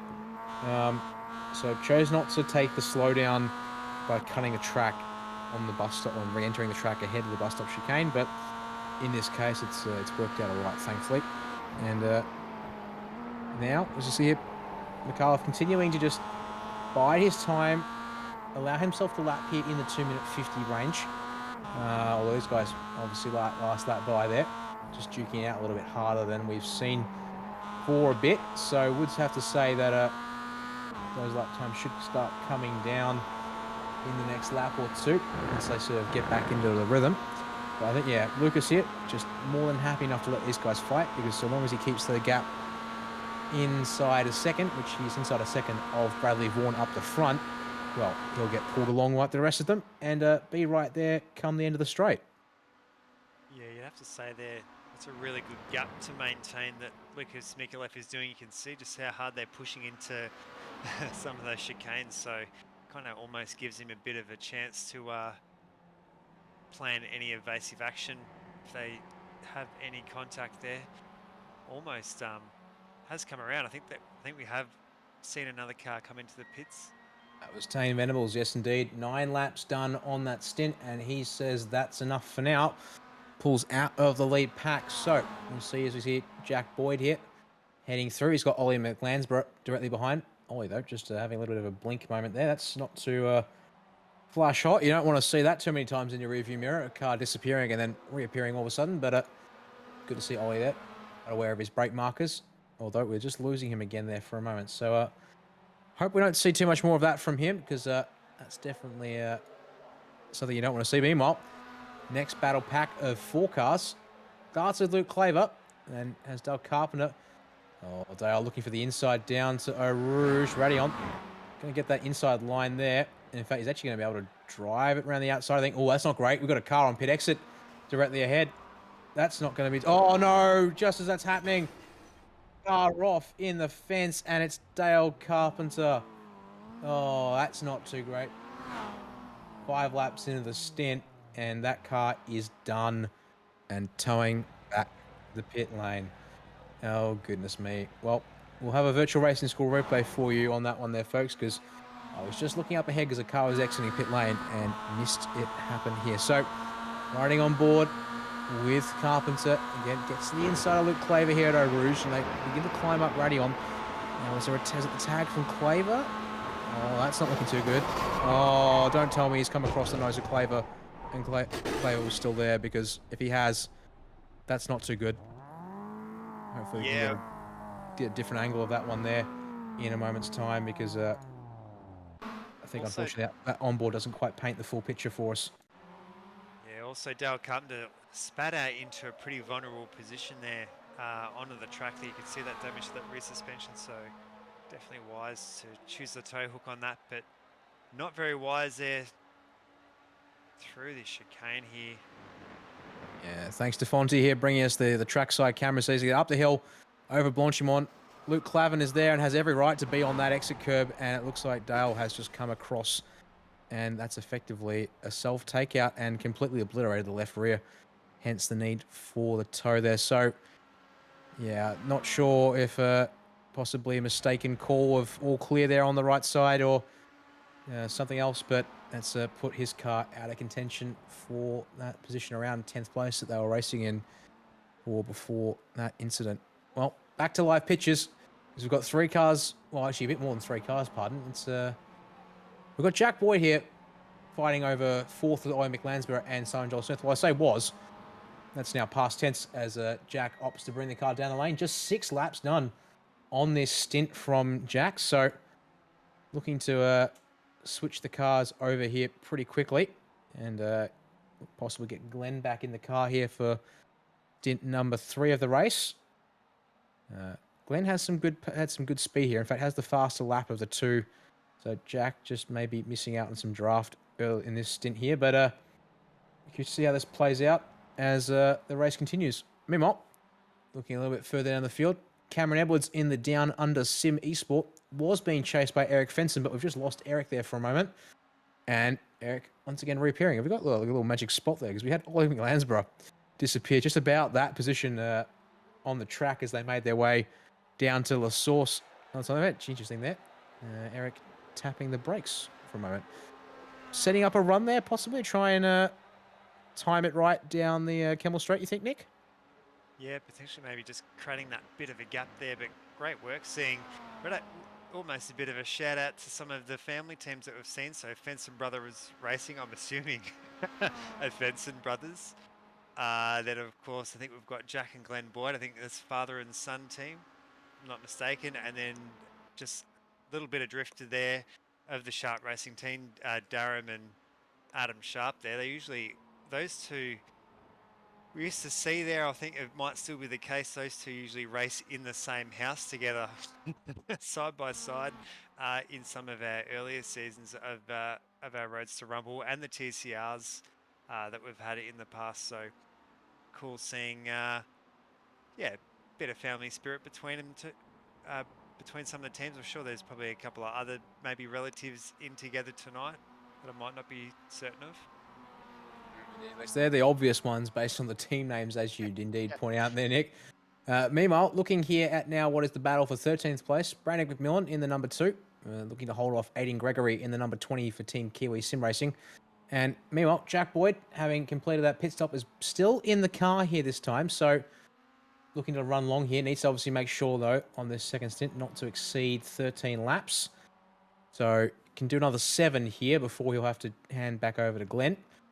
And he's currently got Carl Ridley in the Down Under Sim Esport yellow car. Unfortunately, not a lot of yellow on that one there, Nick, unless we count the battery tender riding on the number plate at the rear of that Mazda. Makes for slightly less easy to identify car names and numbers if I'm going to play the game. Meanwhile, we think we should come back up front, and indeed, Fonty's all over it. Thank you, Fonty, because here come the leaders into the pit lane once again. It's going to send Ollie McLansborough up to the front of the field. He's followed by Simon Joel Smith, and they've also got Philip Paradiso, but unfortunately Philip is a lap down there in the number 8 car. So it's 2 cars staying out for the race lead, and 9 laps complete for Brad and Aaron there on that stint as they head in here. So possibly looking to even this one out to just stints of 9 laps or thereabouts. That allows the final stint will be about 7 laps if my memory of my 9 times tables is about correct here. I mean, they could also opt for a shorter final stint towards the end of the race. Well, I guess we'll have to wait and see though, Nick. Yeah, absolutely. So great work there by Philip Paradiso and the KP Tech team. He was with Jesse White and Carrick, so both of those have been pretty long supporter of the series. KP Tech being one of the sponsors, especially from the start there. Racing did not catch the number of that car. Scott Harvey aboard the number 92 there, Nick, for you, Nick. Up the inside, and says a thank you very much to Luke Claver, and gets the job done with no fuss. Good to see. But now has to fend off Luke, sorry, as they make their way around the rest of the lap. And for good measure, we've got Neil McKenzie aboard the downshift Black Dog car behind them. Although, unfortunately for Neil, I think you might say, he's just let Dylan Canto through, and Dylan is a lap down on Neil and the 2 guys ahead of him on track. So Dylan there must be with a serious turn of pace for Neil to let him through like that and not worry about it too much. But at the same time, the drafting continues here. Should allow us to get a pretty good sense of here. Oh, hang on, I see engine, some kind of... Oh no, smoke up ahead, and the answer is the number 37 downshift car of Simon Joel Smith. That car is billowing smoke, Nick, and we saw it happen at Okayama for one of our drivers. Unfortunately, the name escapes me in the AM class. And look at that. It is already blowing smoke. Oh, no. A downshift at the end of the Kemmel here, it looks like, Nick. Yeah, we did see that train that were kind of tracking around that lap was covered in smoke for most of the lap here. We're going to see them come in. Potentially might have been a bit of a misshift there, or maybe hitting the limiter just that bit too hard there. Gee, you can see that smoke come all the way out. Almost having to do the majority of the lap there with that blown engine. I think he's kept enough momentum, potentially might be able to still loop it around in the pit so you can see just as he was coming into that chicane there of Lacombe. Smoke everywhere, still managing to keep it on the circuit though, and not losing too much pace. So hopefully they will be able to get in the pit. So there's probably going to be a pretty big time penalty getting that engine replaced. Yeah, well, I'm not sure if there's a fast repair available to these cars in the series. Fast repair limit is no limit, apparently. Just looking at the race info page here in server. I can report that Simon Joel Smith has indeed made it back to the pit lane. So that is good to see for him there. That car looks like it may be able to be repaired to a clean state here. We'll just keep an eye on it as I'll keep an eye on it as he makes his way down the hill to his pit box. I was going to say, Def- it'd be easy to keep an eye on him because you just got to look for the trail of smoke around. that is true. And look for when the smoke stops or stops generating or just pulls up in his pit box. That's a good point. Well, I guess we'll wait and see here if the info that I've got available from the server is correct in a second. See a car there on pit lane, just possibly doing a driver change. And taking service, but the smoke dissipates. So I believe indeed Simon Joel Smith and Owen Coleman there, given quite the reprieve. And indeed, Owen is already revving that engine back up in the pit box. So their fight will continue on, but they're going to have to work their way back forward as always. As that's Glenn Wood actually also in the pit lane, leaving their box. Now, meanwhile, up front, it's, well, Ollie McLansborough was leading the race and is now currently out ahead all by himself. It's Neil McKenzie, who's currently second on track, followed by Scott Harvey in the number 5, followed by 92. Cameron Edwards, you see here on screen, currently running in 4th and unfortunately a little bit all by his lonesome. Looking to try and track down Scott. Gap looking to be around 11.5 seconds at the moment. And he's got himself another 13, almost 14 seconds back to Eric Fenson. And then we see here, Jack Boyd leads Darren Sharp. A little wide there for Sharp through Pouon though. Going to take the 1X off track. They're followed by Aiden Gregory and Brandon McMillan to round out 4 cars fighting effectively over 6th. But some of these cars, Aiden Gregory, Brandon McMillan, look like they're both in need of a pit stop this time by, if the 11 laps to a tank or thereabouts is to be believed. So they work their way here towards the end of the lap, and then we'll keep our eyes on if they make their way to the pit lane this time by.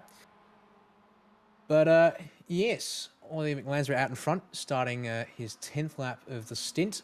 But here is what I believe will still be our net race leaders. Currently a minute off Ollie out in front, but it's Lee Harrison back in the car, 26. He's followed by Bailey Frid. Carl Ridley aboard the number 9, down under Simi Sport Yellow, though, has just tucked in behind Caleb Patterson. In fact, he's well off pace. He's going to fall out to the back of this pack. Only on lap number 5 here for Kyle, so he's serving a slowdown. I think must be serving a slowdown, Nick, because there's no sign of damage, and he's just been absolutely, yeah, must be serving a slowdown. I think here as they make their way up to the bus stop chicane. Yeah, absolutely. Did take that corner quite rough there. So that car 43, Caleb Patterson in there though. Those guys have been strong all night. Seeing a few of our cars a little bit all the way near the front. I was going to say a little bit further back there. We did see that duo trading car started all the way down the very back there with Dylan Canto. So they're having an absolute crack over race here at the moment. That is true, yes. Obviously, the field is a little bit jumbled up at the moment with cars in various points of their pit cycles and such. Interesting to note there, as I was just talking about the down under Sim Esports car, they actually came down the lane just then. Only 5 laps into a stint, so I'll be very curious to see if I'm actually going to find... Where are they? I'm going to find them. I'm going to go watch back that last lap for Kyle Ridley. See if I can figure out if there's anything in particular, or if it was just a slowdown and they chose to get the car out of Kyle's hands and put another driver on track. Yeah, while you are doing that though, plenty of action on the circuit there at the moment. Seeing Lee Harrison there tucked in behind, so these 4 really need to almost work together now if they can try and stick with this pack. You can see all these little gaps opening up, and as we've been seeing before with these pit strategies, every second counts. If you drop a second in the pits and you've fallen off a potential train of rejoining, can mean it can mean that you'll have one of your stints there seconds. Oh, I've found what's happened to Kyle Ridley. It's happened at the start of lap 20, end of the Camel Straight, front to rear contact with a couple of cars. And I reckon that's got his car engine damage. It's actually got involved with Jack Boyd and also got involved with Aiden Gregory. So I don't know if we've got a moment to try and whip up a virtual racing school replay of that one there, Fonty, because we've had 4 cars unfortunately come together, and Kyle Ridley in the number 9 car at the start of lap 20 has come a cropper, and not really his own fault there, I would wager. So, yeah, definitely the front end after that one there hurt. So, yeah, big thanks to Fonty here, able to get us a virtual racing school replay of this one, because his pace was definitely odd. So here he's actually entering the pits and getting past. So we're going to jump back to the end of the Kemmel Straight if we can go back that far. And you'll find him with Jack Boyd and a couple other vehicles. Because all of a sudden his pace was well off. And you see it being absolutely. So here it is. Thank you very much, Fonty. So there's Kyle Ridley back of, well, inside of the second row there. And yeah, front to rear with Aiden Gregory, and then front to rear with Jack Boyd. Puts that car into the tyre bundles, and it must have done just enough engine damage to really hurt that car in a straight line. So that was no slowdown. That, unfortunately, was an incident that, well, to be honest, wasn't really anyone's making. Just a car checked up, car behind checked up, car behind them had nowhere to go again. Yeah, thankfully, on one of the slower parts of the circuit, and not to ride it off, so could possibly get back into it here at the moment. We are seeing the Synergy car followed by the Phoenix Smokers car. So these two haven't seen all too much there from Synergy. We were expecting them to be right near the front here, but obviously that we've seen through all the incidents and stuff tonight is really such a battle of attrition there.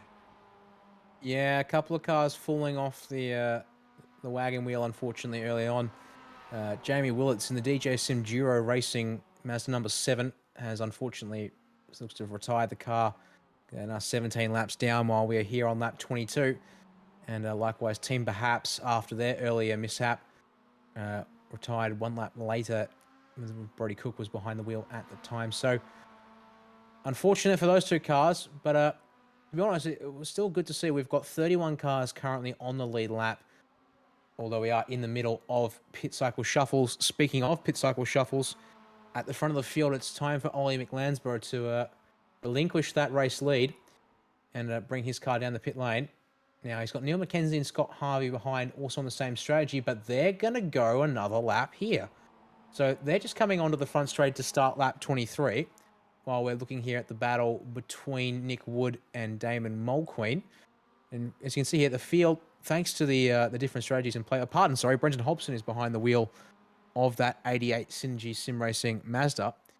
But very much the field spaced out for the time being as strategy comes into play. Meanwhile, just behind them, looking here at Dennis Hancock aboard the 822 White Knuckle Sim Racing Mazda. Looking to hunt down Liam Caplice, who's ahead in the 333 Simrigs.com car. Both cars looking like they're doing all right at the moment. Up a couple of positions on their starting spots. And currently being tailed by Tom Huggett, who unfortunately, that car is a long way down the order and scored as 38th across the line, and indeed still 38th. 1 lap down after an earlier drive-through penalty, which around here is one of the most cruel penalties to receive from race control. Yeah, absolutely great work seeing Dennis Hancock out there. So we did see Sean Doyle doing the qualifying in that first stint. So Dennis getting... You'll find, sorry to interrupt, you'll find Sean Doyle actually is still aboard the 92, well, is aboard the 92. Currently driven, though, by Scott Harvey up at the front of the field. Dennis is currently... co-driving the race with Barra Hodson. But we did see Barra up front, and Barra did a good job during that earlier stint, might I add. Yeah, sorry, my mistake on that one. But yeah, great seeing both Sean Doyle and Dennis Hancock. We've seen so much of them on SimSpeed over the past few years. And yeah, great to see them dipping their toes in the MX-5. It's almost diving in, really, you'd have to say, with the amount of action that we have here on the Roadster Rumble. Yeah, it's thankfully been a little bit calmer than last week's race, particularly at Watkins for the Pro Division. Allows me to take a breather every now and then, and at least hopefully save my voice for end of this race, because we've only just ticked past halfway not too long ago, and it is on its way to well, an hour into this race. So we're definitely looking at 2 hours or thereabouts in terms of race duration. So got plenty of action and, well, plenty of time remaining, plenty of laps remaining to deliver the platform for the action for you all tonight. So see here, this is our net lead pack currently on their 5th lap of their stint. It's Lee Harrison who's been able to just get a little bit of a gap here on this lap from Bailey Frid. Shouldn't be enough for Lee to run away for the moment, but allows Todd George to ride right on the back bumper of Bailey here for a moment. Todd, surely we're looking here just to keep it clean, keep it cool. That carbon car has been in contention with this front pack and been driving incredibly smart all race long to stay with this lead pack, but not put themselves in these silly positions. They've got Caleb Patterson there. Caleb, just a little bit of a bubble, or a little bit of a gap between him and Todd. So well within draft range, and probably also just helpful, allows him just to allow that gap to close up under brakes if he needs, and save a bit of fuel in the process. Yeah, absolutely. We are seeing that Simworx car all the way up front there, so they'll be pushing through the air. We did see them quite earlier on there, trying to take that draft and trying to save fuel where they can. Definitely great seeing such a spread of strategies. In particular there from Wayne Losh and Sonny Kenshin from Team WBT, really trying to go for that undercut there. So I know they were one of the first cars to sneak in those 3 pit stops, trying to get those in early, and then we've seen quite a few cars there try and go long as well. So I'm sure in only some moments time we will see where that pays off for them. Indeed. Speaking of pit stops, Mark Foster is back aboard the number 5 downshift Black Dog car, taking the reins off of Neil McKenzie, and Sean Doyle is aboard the number 92. And in fact, Sean Doyle is going to get the jump here on Mark Foster out of the pits, but I think we might want to jump back up to the track because Todd George is finally making a move here by the looks of things on Bailey Frid at the end of the Camel into Lacombe, but Bailey Frid says, no, I've got the inside line. Thank you very much. Oh, no, meanwhile, that's not good. That's not good for Sean Doyle. That's going to be a black flag for an unsafe pit exit. Oh, those guys have been doing such a good job with their driving and their running there. What on earth happened there? He's completely driven out of the pit exit as they come up the rise, and oh no, that's quite something else there, Nick. Yeah, very, very fortunate there for that car that was on the circuit to, you'd have to say, maybe being an enduro, a bit of lapsing concentration there. It's something that you really do need to hold that focus in over, but yeah, going right over the grass onto the circuit. Very lucky there. We usually see those MX-5s usually do somewhere around that 160 mark or so through Lacombe. Even a little bit more there. We've seen just on board here with Damien Milqueen, pretty much holding 190 coming through there. So very, very fortunate there that did not cause an incident. Car it would have tripped up had things gone terribly wrong would have been Glenn Wood in the number 34 for Simworx / Wolfchester Racing. So Glenn, obviously that probably would have come across as quite the surprise to him there. But yeah, look, maybe it was Sean Doyle's first time out of the pits in the race session, but if I remember correctly, Sean was the one to qualify in the 92. So look, things happen, and certainly not ideal, but looks like the guys can live and let live for the time being here, Nick. Yeah, absolutely, and yeah, like what we were saying before, it comes out. It's you know, it's one thing to have that race pace and to be able to really hammer the front, but you really need to really have that really bit of a dash of good luck there and good fortunes and good decision making, and obviously it's just one of those, a bit of an unlucky thing there. So anyways, they'll take that on the chin as a bit of a lesson for this, and Sean Doyle, I'm sure, will come around, serve the penalty, and they'll know for next time. Yeah, they should be able to get away with a stop and go here if they make sure to turn off any pit service and things like fast repairs or windshield tear-offs. And it will hurt, obviously, with the length of the pit lane here, but I might be able to get away with it. But with Jack Boyd coming down the pit lane this time by, that restores Lee Harrison to the lead of the race. Jack having completed 7 laps here on this stint, so as he just makes it to his box down towards the end of the lane in a moment's time, he'll get that service underway. And in fact, I can see, it looks like Glenn Boyd might be hopping in the car for that one there. They're followed down the lane by Caleb Patterson in the number 43 Downshift Sim Racing, so they've got to get down a fair way towards the end of the lane as well. We'll see if Tame Venables gets in that car soon.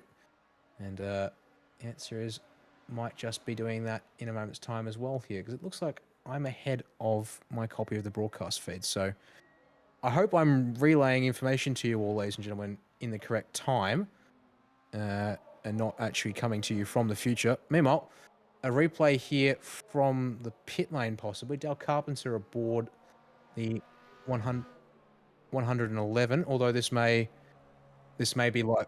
This is live footage. Apologies there. So just getting things fixed up there on the broadcast end, it would seem. So Dale Carpenter coming down the lane as we speak and heading for his pit box. These guys obviously in a bit of the wars after that earlier incident at the top of Radion. But Dale Carpenter out of the car, so Daniel Webster going to be jumping in a second. So, yeah, just quickly confirming Tame Venables aboard the number 43 for Downshift Sim Racing. Has come out in 14th spot after that stop there. And up the road. Well, gee, meanwhile, let's have a look. It's all 3 cars here fighting for position. It's Damon Mulqueen trying to fight off Matt Van Egmond and Nicholas Scaife. And it looks like Mulqueen just making sure there's space to the inside for Van Egmond. Heads up driving. He's going to be able to keep the position for now. Scaife, though, exchanging positions with Van Egmond. As these two guys look to work their way here on lap 25. Up the field, Van Egmond on lap number 4 of his stint. Damon is on lap number 3. But Nicholas Scaife approaching the end of his stint, I would presume, having completed 9 laps already here, Nick. Yeah, I'd have to say there, Mulqueen have been leading this duo, almost turning into a trio in behind for a little bit. So, see, just sitting in, just chipping away. If you can really keep your lap times around that 2:50 mark, so much of it comes down to consistency. We've seen even Steve McMahon, one of the Phoenix Smokers car, 2:55. So it's not so much about having that fastest lap there. It's really trying to just maintain that lap time and just chip away at it. We've seen so many, even so many of the incidents that we've seen tonight, they're really like sprint racing incidents, stuff that you'd normally see on a sprint race where they might only have a few laps to go to try and get it done. So it is all really about experience here, and these 2-hour MX5 races are really going to take a different approach. Indeed, any endurance race needs to be approached from the mindset of trying to just think about the end game rather than thinking about the lap you're on at the moment. We see here this pack continuing to fight. The draft very much helpful to Van Egmond and Scaife, although Van Egmond already up the back end of Mulqueen's MX5. We got to Blanchimont, wasn't able to pull out alongside to capitalise at the bus stop. And in fact, it looks like Nicholas Scaife with the over-under through the middle of the chicane is going to get alongside at least here, but on the outside for turn number 1. What can he do with it? A bit of a tow from Mulqueen, who's just taking the racing line. Deep under brakes for Scaife. Yeah, he's going to... Oh, tries to stay alongside Van Egmond, but he's going to have to yield that spot there. Meanwhile, while this has been happening, I actually noticed we had the number 43 car over... If I'm not mistaken. Actually, not number 43. I think I got that wrong. Sorry, no, it was number 14, OM Motorsport car. Came down the lane after just a 3-lap stint, Nick. Now, I can't see anything indicating that there was an issue with a penalty from iRacing, because there is an incident limit on tonight's race, 30x, in case we haven't talked about that one already a moment.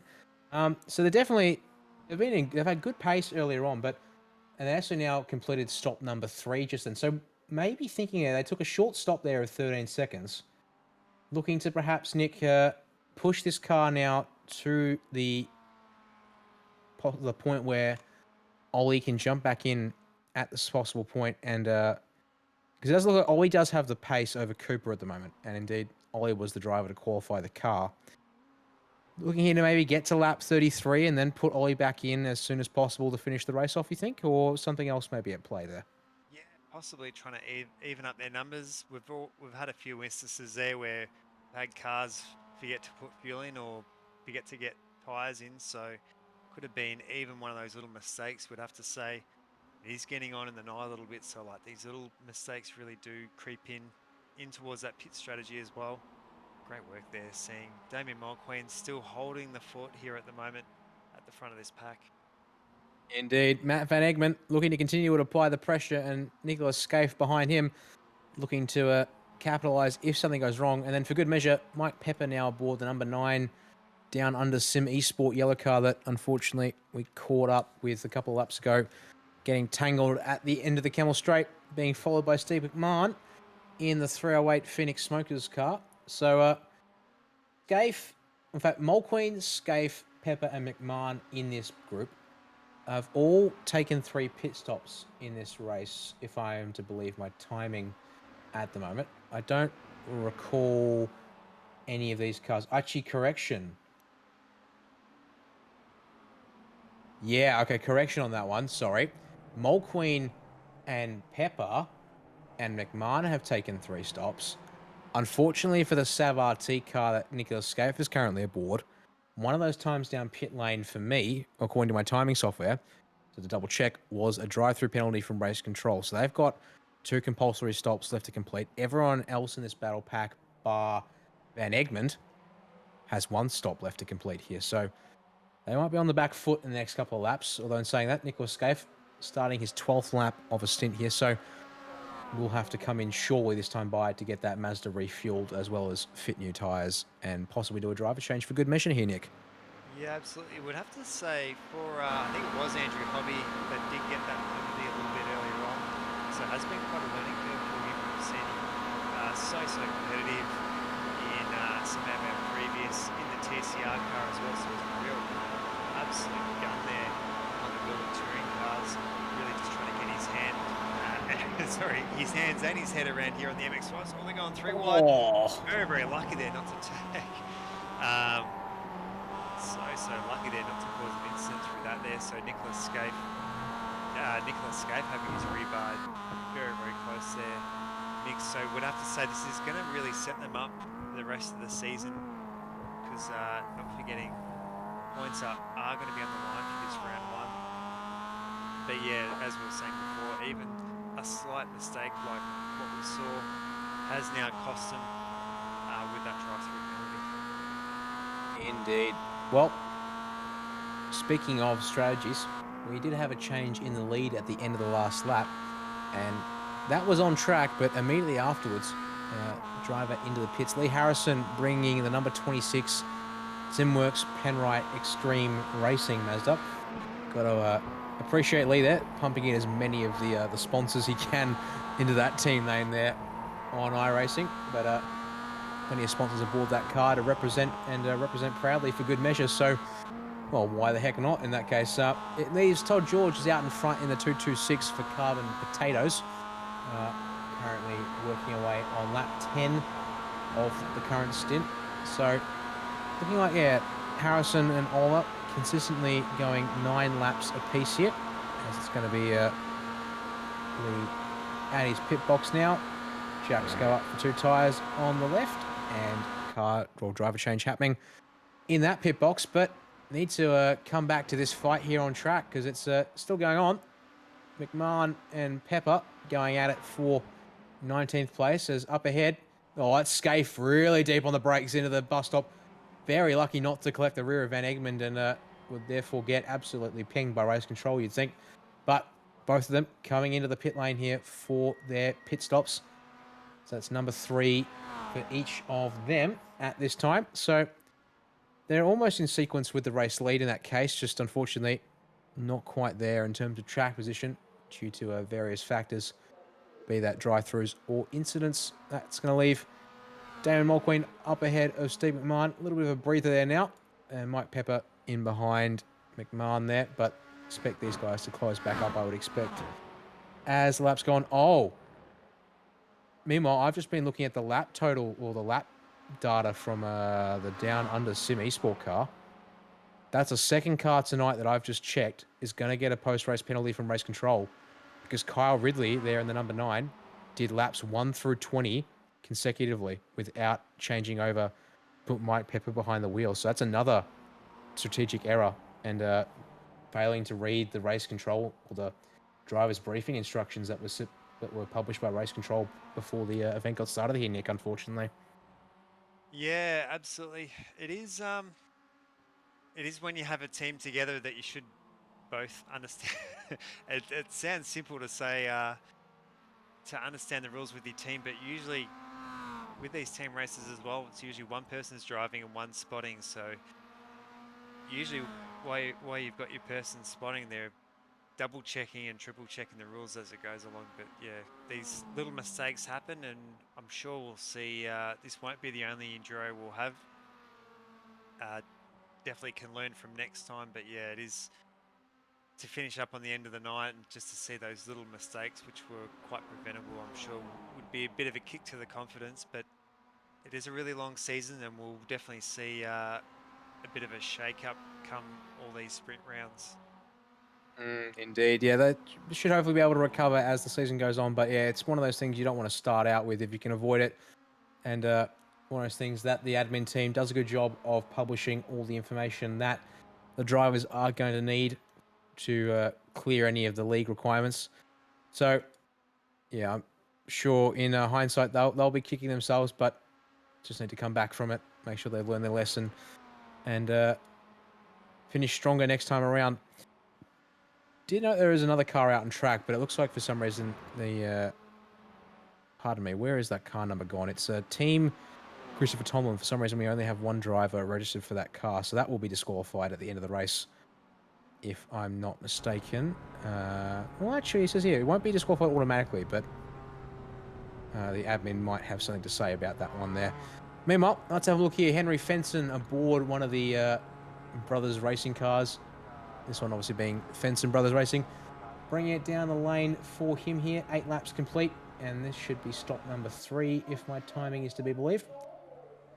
So currently in 14th place. They've done an excellent job to get up to that from their starting position, which was it's now plus 15 as they begin to fall back down the field as they are stopped in the box. Meanwhile, out here on track, looking at the pack involving Mark Foster in the number 5, trying to chase down Owen Coleman for currently P2 on track. And in behind them, that's Christopher Tomlin, just one of the other cars they're mentioning, who will be running afoul of the league requirements regarding driver laps and driver count. Meanwhile, here's the race for the net lead. Aaron Oliver, having pitted last of this pack, has slipped back to 3rd here with Tane Venables and Bradley Vaughan just sitting ahead for the moment being. And they've actually got Adam Sharp here with them, although in saying that, unfortunately, Adam Sharp, only 2 stops recorded to their names, so they're off strategy at the moment compared to the other 3 here in this net lead pack, Nick. Yeah, great work there by Adam Sharp, really holding it with these. He's been one of the, you have to say, one of the big improvers over this season. Over this league. Was one of definitely one of the original ones in there in the MX-5s, and has really focused and put a lot of effort into practicing and to trying to really generate that pace. You see how much it shows there, sticking with Aaron Oliver there. So forgetting Aaron Oliver there was pushing very close to the front of this race earlier on. We can just see Tane Venables off in the distance, so they're all just maintaining that gap there at the moment. I think it's actually kind of caught Aaron Oliver offside a little bit. He'll be hard watching his rear view mirror as he goes around, as well as trying to keep his eye on what's happening out in front with those two. Indeed. As they make their way through Blanchimont here, looking out the back of Oliver's car towards Sharp. Looking a little defensive here, trying to obviously also stay focused on the gap ahead to Venables and Vaughan. So I believe these 3 here should be racing for the net lead of the race. They've all completed 3 stops. They are currently 40 seconds off the race leader, which is Glenn Wood for the time being, although Glenn Only 2 stops completed and on 11th lap of their stint. Ooh, closing up under brakes here. So a little bit, perhaps a little bit of a rusty first lap there for Aaron Oliver, but he's able to get back on it and chase them down. So 4 cars here, flying position. Not too far off the back of Brenton Bull actually, so Brad Vaughan's going to get just a little bit of tow here in time to be able to catch, well, hopefully stay ahead of Tame Venables, but Venables is all over the back of Vaughan and is having none of it down the Camel Straight. Pulls to the inside. Side-by-side run here as we head towards Lacombe here on lap number 30 of 43. So approaching the end phase of this race, but it's going to be a relatively clean position change there for Venables. Jump ahead of Brad Vaughan. Aaron Oliver stays third in queue, although make it 4th in line because they've now caught Brenton Bull just as they head into the midsection of this lap here, Nick. Yeah, absolutely. You can even see that might just be getting a little bit weary here, digging into the late night, but you can see just some of these drivers just missing the apex as they come through. So it is, especially for a lot of these drivers running the direct drive wheels, that hour or so each behind the wheel can really start to play into that fatigue. All probably worked a pretty hard day at work as well. I know Adam and Darren Sharp, I think, are both electricians, so those two are usually always working pretty hard there. So they've worked a full day, then putting in a pretty big effort on the sim. So great work by these two, and it really does show there, sitting with this pack out in front. Indeed. Meanwhile, while that was happening and we were just keeping an eye on Adam Sharp there, Brenton Bull has been absolutely swallowed up by Tame Venables and Brad Vaughan. No mercy from either of those guys. It's actually left Aaron Oliver here just a little bit stuck for a moment as they were coming through the Fungner chicane. Venables went through pretty cleanly and Brad Vaughan saw the opportunity and went straight for it. Looks like, thankfully here, Aaron Oliver getting the draft off of Brenton Bull is going to be able to pull to the inside and head on by. So now leaves the 3 net leaders all close to one another. In fact, a lot of speed from Aaron Oliver through Blanchimont compared to Brad Vaughan ahead. Vaughan must, rolling out of the throttle there just to try and time a run on Venables perhaps, but gonna have to slot into queue. So the 3 cars that are lead of the pack have done 3 stops, so they've got 1 to go, but we do have 2 stops remaining out of both Brenton Bull and Adam Sharp. But we'll get back to that later because Owen Coleman and Mark Foster are bringing their cars down the lane for their 3rd stops of the race. So probably going to be a shortish stint here because they still need to make 1 more stop after this, Nick, for both cars. Yeah, absolutely. You can actually see downshift there, really trying to work in together there, try and pull their pit stops. So we'll probably see them two be able to almost give each other a bit of a hand there with the draft. Oh, you can just see, I think those tyres screaming for mercy as they come through. Oh, bumping and drafting going on between Brad Vaughan and Tame Venables. The rear end of Venables' car there got all kinds of squirmy there as they crested the top of the Camel Straight. Thankfully, no drama beyond that to be seen and had. And Brad Vaughan decides he's going to take the race lead off of Tame. Well, I say race lead. I believe it's the effective race lead. They're currently fighting over 6th position at the moment. They're 5 seconds off the back of Glenn Boyd, who's the next car for position. So the car directly ahead of them right now. Matthew Seddon. So in fact, there's actually possibly another brothers pairing. Just the number 25 of No Good Racing. Shane Seddon, Matthew Seddon. Hiding away their potential probable brotherly connection there with a completely different team there. But anyways, this battle pack starting to heat up because getting into the final quarter of the race here, Nick, and looks like this guy is starting to really size each other up and figure out what can they do come the end of the race here to steal a place or maybe even steal that win if it all plans out the way I think it's going to go at the moment. Absolutely, they'll all be starting to size each other up, try and work out where the weaknesses are around the track, especially when you're in a position you could see there with Tane Venables. You can keep an eye on there and just see where that car in front might be running wide or making ever so slight mistakes, and always trying to work out really where that draft is strongest. So we'll see even potentially a few big dives down in the bus stop. We've seen it in the past here in this combination of the MX-5s and Spa. We'll lift here as we ride on board with Aaron Oliver just to keep that gap a little bit steady, and again, just maybe practicing and getting an idea of what does it take to size up the run down into the bus stop. Otherwise, just lifting out a little early here this time by, because there's no need to show your hand early.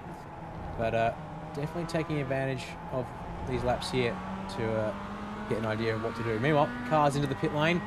It's Glenn Boyd, who's just ducked in from position number 5. And along with them, Todd George in the Carbon Potatoes and Glenn Wood in the Simworx Wolfchester Racing cars. 12 laps out of the Hank for Glenn Wood, so that's a good fuel economy for him. But as he makes his way down to the end of the pit lane while we stay on board here with the cars on track, it's definitely continuing to get busy, but also starting to shape up roughly where cars are. So in fact, I can tell you right now, Todd George and Glenn Boyd are the first cars down onto the lane, at least of those up the front of Archie. There are now 4 cars in the lane taking their final stop of the race. So here we go. These are drivers that are going to commit to trying to commit to making it to the end of the race here on one tank, which is going to be 12 laps. So might be a bit of a stretch for some of these cars, but we'll wait and see as we continue on board there with Oliver and Venables. Again, drafting back past Brad Vaughan to retake effective lead of the race once again, Nick. Yeah, I have to say there, great work there by Pursuit Sim Racing Red. Starting to really come into their own there in these, like, I'd have to say final minutes there, but there's probably still around half an hour of racing to go there. Oh, just locked up a tyre there. But up against some real heavy hitters that we've seen over the time, so great to see them really find their feet, really get some speed there as well. If you can hang with Team Venables and Aaron Oliver, you definitely have enough pace for the win. It's actually a little bit, we'll just see in this foreground shot as well, there's actually a group of cars a little bit further up the road, so potentially some traffic here, some out of sequence traffic, so can actually play into these 3. I know these 3 are absolutely gaining on them quite quickly there. Indeed, we've got ourselves the number 75, one of the downshift, well, the downshift down under team. Tony Vessel is currently aboard that 75 car, followed by Ben Ferguson in the Duo Motorsport, and then Damien Seeger in the Palmer's Australia car. Those guys, unfortunately, they're fighting over 35th, 36th, and 37th place, and are indeed a lap down on the net lead trio that are quickly closing in on them behind. But so I have to see, because with those 3 cars fighting position, they'll obviously need to make sure they're considerate and get out of the way of the leaders before they get back to fighting. See there, Ferguson just a little wide through the exit of Blanchimont, opting to take the 1X for the off track there. Oh, he's very deep on the brakes, and in fact, that's just going to drop him off the back of Vesselos a bit, and then he's, oh dear. Here you go, starting to respect the blue flags, but possibly getting themselves a little flustered by it.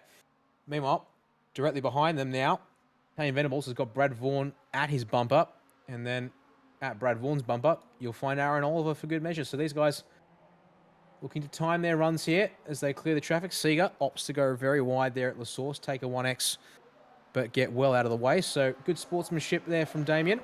And now, see here, can these guys get the draft off of these lapped cars down the Kemmel Straight? I'm hoping here perhaps we'll see Ferguson roll out of the throttle here on the straight, take the loss early, and then Tony Veslis will step aside at some point after the Lacombe Malmedy complex. But side by side, once again, Venables, though, has gone to the inside. That's not where the draft is, Tane, and gives Brad Vaughan the easy position, unless, oh, Venables, just a bit of a lift there at the end of the straight. So a bit of gamesmanship and planning here, because obviously to be in second place at this point of the track is certainly not problematic. Even if we were on the last lap of the race, certainly a good position to attack from. But as you see it down into Rivage, lap traffic has not yet been cleared. I hope these guys are thinking about stepping aside here in a second, because while they're entitled to maintain their own pace for the most part, they're definitely not up to speed. See Brad Vaughan all over the bumper, and Ferguson pulls offline. Please jump on the brakes, Ben. Yes, he does. So we're going to get 1, 2. Oh, but no, not the third. Oh, Aaron Oliver's going to have to compromise a tiny bit. and then make sure he doesn't get squeezed too hard through Puon. It looks like that's going to work. Yeah, okay, good. Thank you, Ben. Just on the brakes earlier there. We'll roll back towards Damien Seeger in that case, but just as long as he remembers, the ebb and flow will allow him to catch back up a little bit towards Tony Vesselis, who he was racing for position there on track, but just needed to let that one hit the pause button for a second whilst these guys came through here, Nick. Yeah, absolutely. So great work there by Ben Ferguson, making sure that you get out of the way. Definitely one to think about. You really don't want lap down cars getting in your way and creating any unnecessary risks as well. So we're just seeing that car out in front there. Ben, oh, this fast part of the track there. He's going to head a little bit wide. So Aaron Oliver again unlucky. He's going to have to cross out behind. Sorry, we're just catching this off screen at the moment. Just seeing here on our live pictures there, Greg Holmes in the Race Labs car doing an excellent job there, all the way up in that 19th position at the moment. They've had a pretty hard race, pretty much a lot hard race like all the other cars, obviously. But great work to see Greg Holmes. And another one, kind of what we were talking before about Adam Sharp there as a big improver. We've seen Greg Holmes really push his way all the way up to really being such a strong mid-racer as well. Gee, they're all crossing over each other there. Yeah, meanwhile, I was wondering if we were still with live pictures. I was watching that on my screen, but the answer is we weren't there for a second. And what's happened is not gone too well there for Mike Pepper in the Down Under Sim Esport yellow car. Thanks to Fonty, we'll go a virtual racing school replay of what happened there. They were trying to navigate some lap traffic, if I'm not mistaken. And you see here, that's Andrew Hobby aboard the Sav RT car. It was just before Puon there. We might need to jump back a little bit there. And in fact, you see the car's just ahead of Hobby there. So in fact, just jump forward a couple of cars to find the incident there in question. In fact, I can't even find the car that actually got involved in it on track at the moment. So they must have ejected to the pits. So we'll just jump forward there to the cars ahead of us, Fonty, if we can. Just to, there's Greg Holmes there. A lapped car looking to fight through Puon. And you see that contact, unfortunately. So Jamie Walker and the Obsidian Racing Mazda number 50 getting tangled there. Don't really think that was of his own, well, nothing that he really did wrong there through Puon. Just had Greg Holmes trying to get past him and Matthew Seddon looking to try and get past Jamie, and Matthew has just kind of plowed through it. And oh no, they both DC'd. Oh, a black flag for Obsidian Racing. And, well, to be honest, I'm not quite sure what happened to the Seddons because their car has... Yeah, both the Seddons look like they've left the session there. So unfortunate. We were talking about family before, but those two being relatives, I guess, or either a crazy coincidence. So that is their night done. Actually, now we are starting to come into this factor that, so we were talking about a little bit earlier about that 30x limit, and we're starting to see possibly a few cars getting ever too close to that limit as well. You have to say, if you're one of the lead cars, have a few of those incident limits up your sleeve. You absolutely want to, Nick, because I just double-checked the server settings. It's not a drive-through at 30x. It's a disqualification at 30x by iRacing. So these guys need to be very careful about what they do there, and I bet you that's just what we've seen happen to the Seddons. Because with both drivers disconnecting there at the same time, there is, unless they've lost power, but then again, no, I don't think so, because it's not a packet loss issue. iRacing's reported that both the Seddons manually disconnected from the server. So while I'm seeing a black flag from the number 50, Jamie Walker, which is not the black flag with a white cross, which would be indicated by what I would think a disqualification would be signaled by. So, and yeah, and the no good racing car that the Seddons were driving has got a checkered flag next to their name. So I'm a little confused though, but I'm suspicious that we've just seen a disqualification for hitting the incident limit, which is not a drive-through penalty, but a hard-cut DQ. Yeah, so that is definitely, not to play on words, but that is definitely no good for the Seddon family. So those two having their night done. But gee, that is quite scary to think of, especially when you have to imagine that a lot of these cars would have to be carrying at least over 15 points, you'd have to say. 43 laps is a lot of laps, so even if you just got a 1x on every second lap, you would be getting so close to that incident. Indeed. Well, while we're talking about it here, and here we are back with the leading drivers, although they are yet to take their final stop of the race. Matthew Seddon has actually rejoined the service, so I'll be curious to see. And yes, indeed, just confirming with Matthew Seddon back in the server, the black flag with the white cross has come up. So that is a day done for the Seddons, disqualified due to hitting the incident limit there. So that is the reason for their ejection. That's obviously really unfortunate for them. But just looking back on track now to the first car who has completed the 4 compulsory pit stops. It's Ollie McLansborough back behind the wheel of the number 14 OM Motorsport Mazda. And they've come in here with, they've got the car in with 11 laps to go. So they'll be looking to do this final stint here. And even they're currently, where are they on track, pardon? A minute off the leaders. And probably not going to come back out.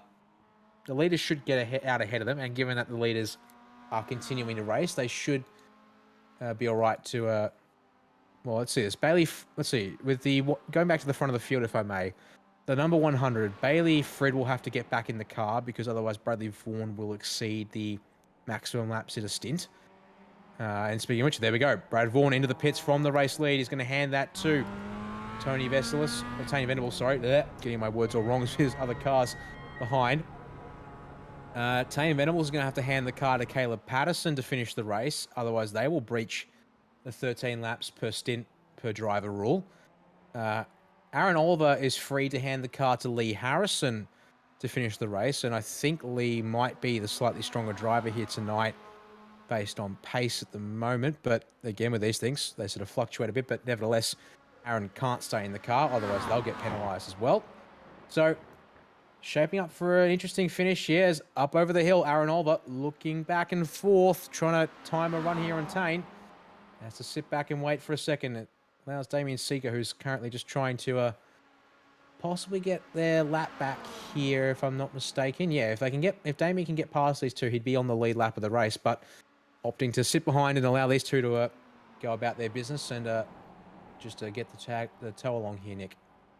Yeah, absolutely. You'd have to say it'd be he wouldn't be on too many of these Christmas card lists there if he tried to get through on these two, and you'd have to say the pace of such of Aaron Oliver and Tane Venables, they would definitely get around just as quickly. So wise to just sit in there, try and get some points if you can. We have seen that there is cars that are on the lead lap go all the way down to I think around 20th position there. So we are seeing still around 20 cars or so on that lead lap. Just having a little bit look further back here at the White Knuckle Racing duo. Yeah, White Knuckle Racing cars, both 4 stops complete. They are 2 minutes off the leaders, though. So while that gap will adjust, our driver that's on in with a chance at winning the race is currently up in position number 9. So about a minute off the leaders, these 2 White Knuckle cars. Meanwhile, we just saw on screen there the number 9 of the Down Under Sim Esport yellow car. I hate to be the bearer of bad news, boys, but they've breached the rules around stint length for a second time here with Mike Pepper behind the wheel again. At least I'm presuming my interpretation of the words is correct. Unless here, the wording of the rules is maximum number of laps that can be done in any one driving stint is 13 laps. Now, if I'm to be believed correctly, that would mean 13 laps by one driver, inclusive of as many pit stops as you fit into that window. Is that the kind of definition you'd go with there as well, Nick? Yeah, it does sound to be that would be around on the money, and that's how I would perceive it as well. But while talking about in the pits, actually, sorry, just off camera there, have seen our 2 leading cars there of Tane Venables and Aaron Oliver come in. So that is going to leave Nick Wood out on circuit. These 2, you'd have to say, would be their final stop. Yes, indeed, it should be, because that's the start of stop number 4 for them. And they'll bring the car in. So just trying to see here. 308 of Nick Wood is currently running in 13th place, actually. Let's just see. Who could it have been then that we spotted passing these two as they headed down the field? Well, we know that they were followed by Damien Seeger at one point. So, a couple of cars there, but they're all fighting over, well, just staying on the lead lap at this point.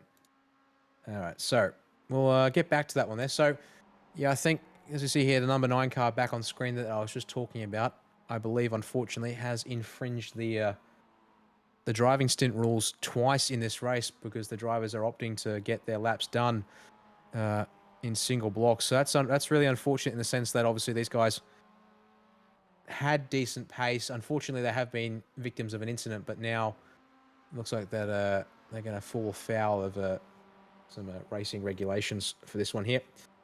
So, meanwhile, just keeping an eye on things, Lee Harrison back in number 26, which is currently taking its pit service. Caleb Patterson also behind the wheel, or about to get behind the wheel of the number 43. So, indeed, making sure these boys comply with the drive requirements, and they're both off of the lane, and out they head.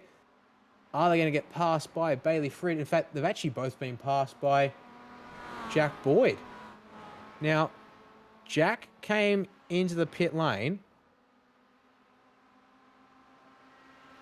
Yeah, Jack jumped in the car at the start of lap 32. Now, if they can make the fuel work then, Nick, the Boyds have been off sequence for quite a while, but look at the gap. They are absolutely in this if they've got the fuel to make it last in that Mazda.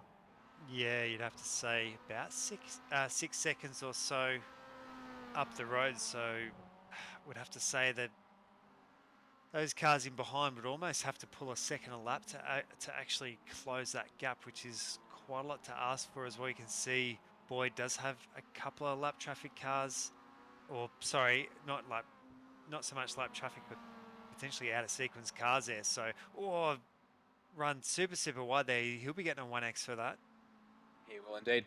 But speaking of cars that have taken 4 stops, the Boyd racing car is not the leader, nor is the 226 that's ahead of them, currently piloted by Lucas McAuliffe, who came in on the same lap.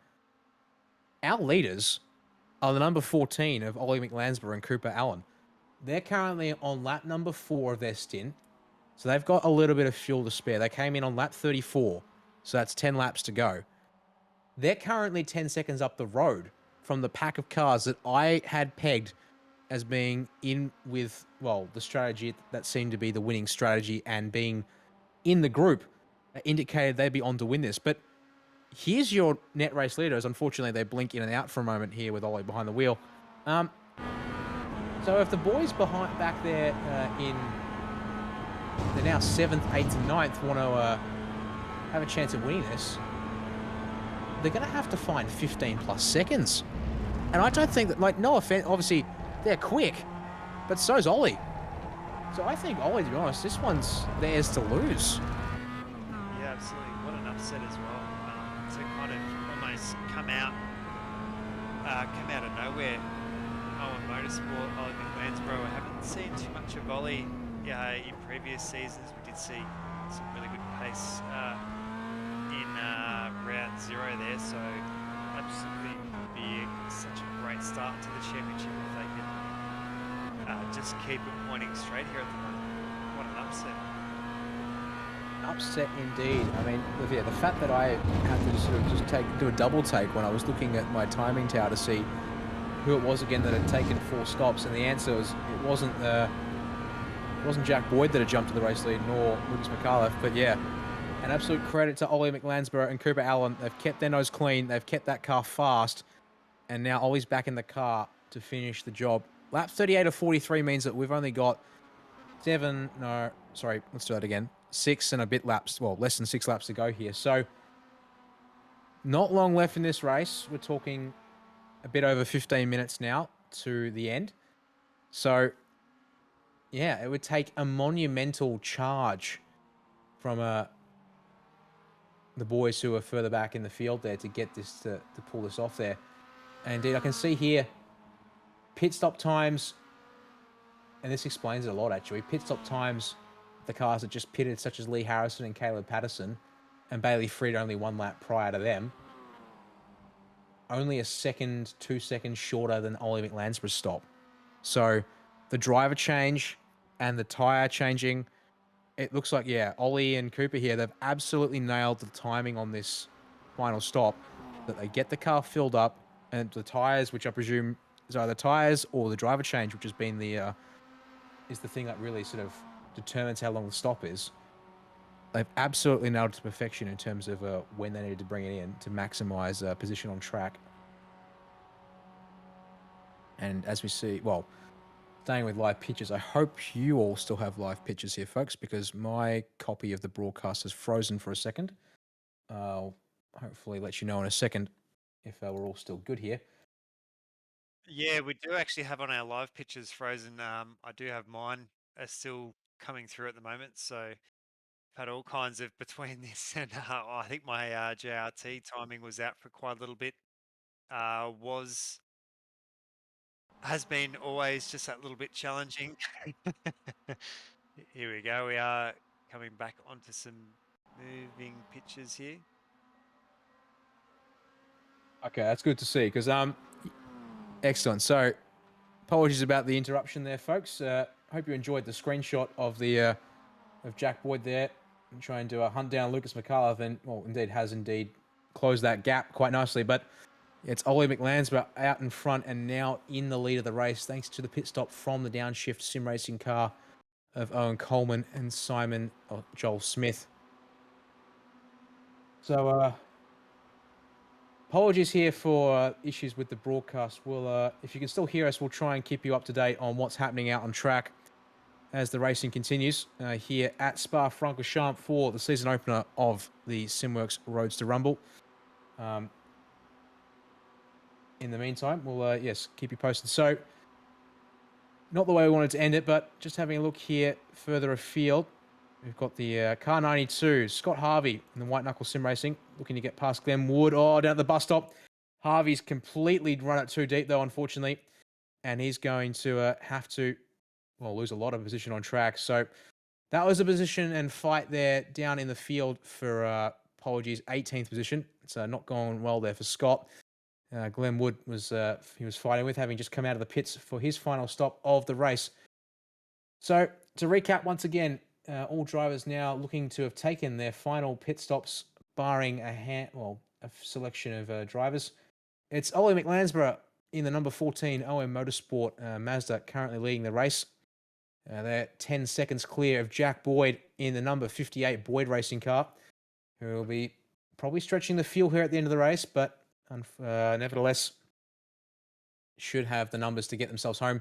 They've just got past Lucas McAuliffe in the Carbon Potatoes 226 car, so they're tied together and racing on the same strategy, but 11 seconds back from the leader.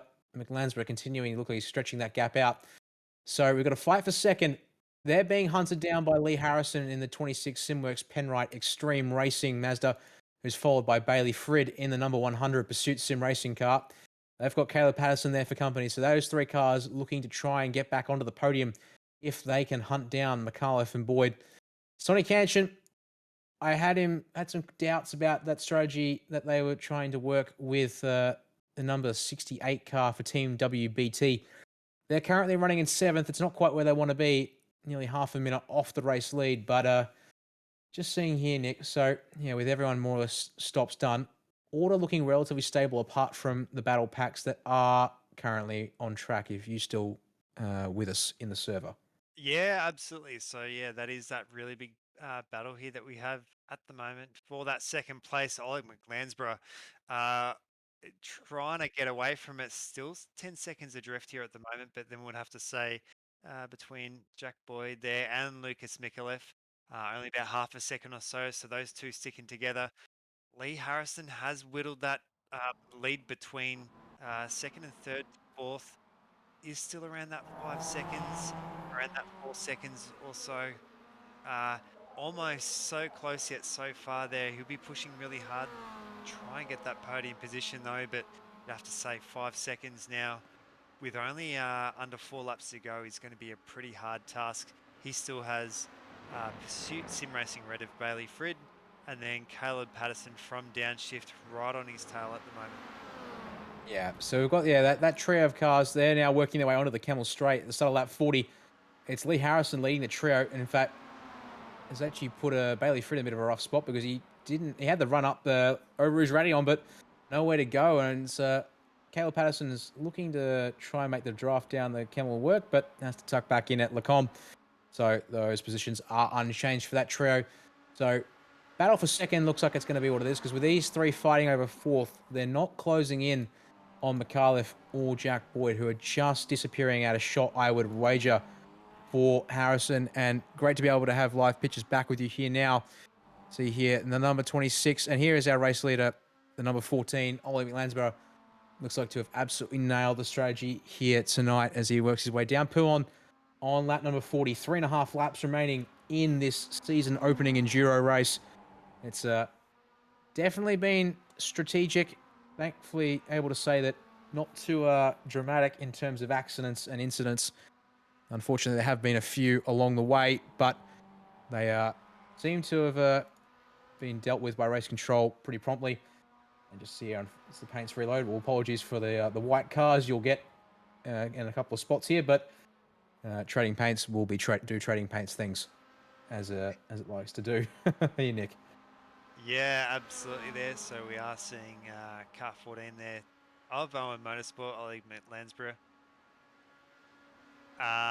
Just keeping a bit of a look in that rear vision mirror. That is a lap car in behind, so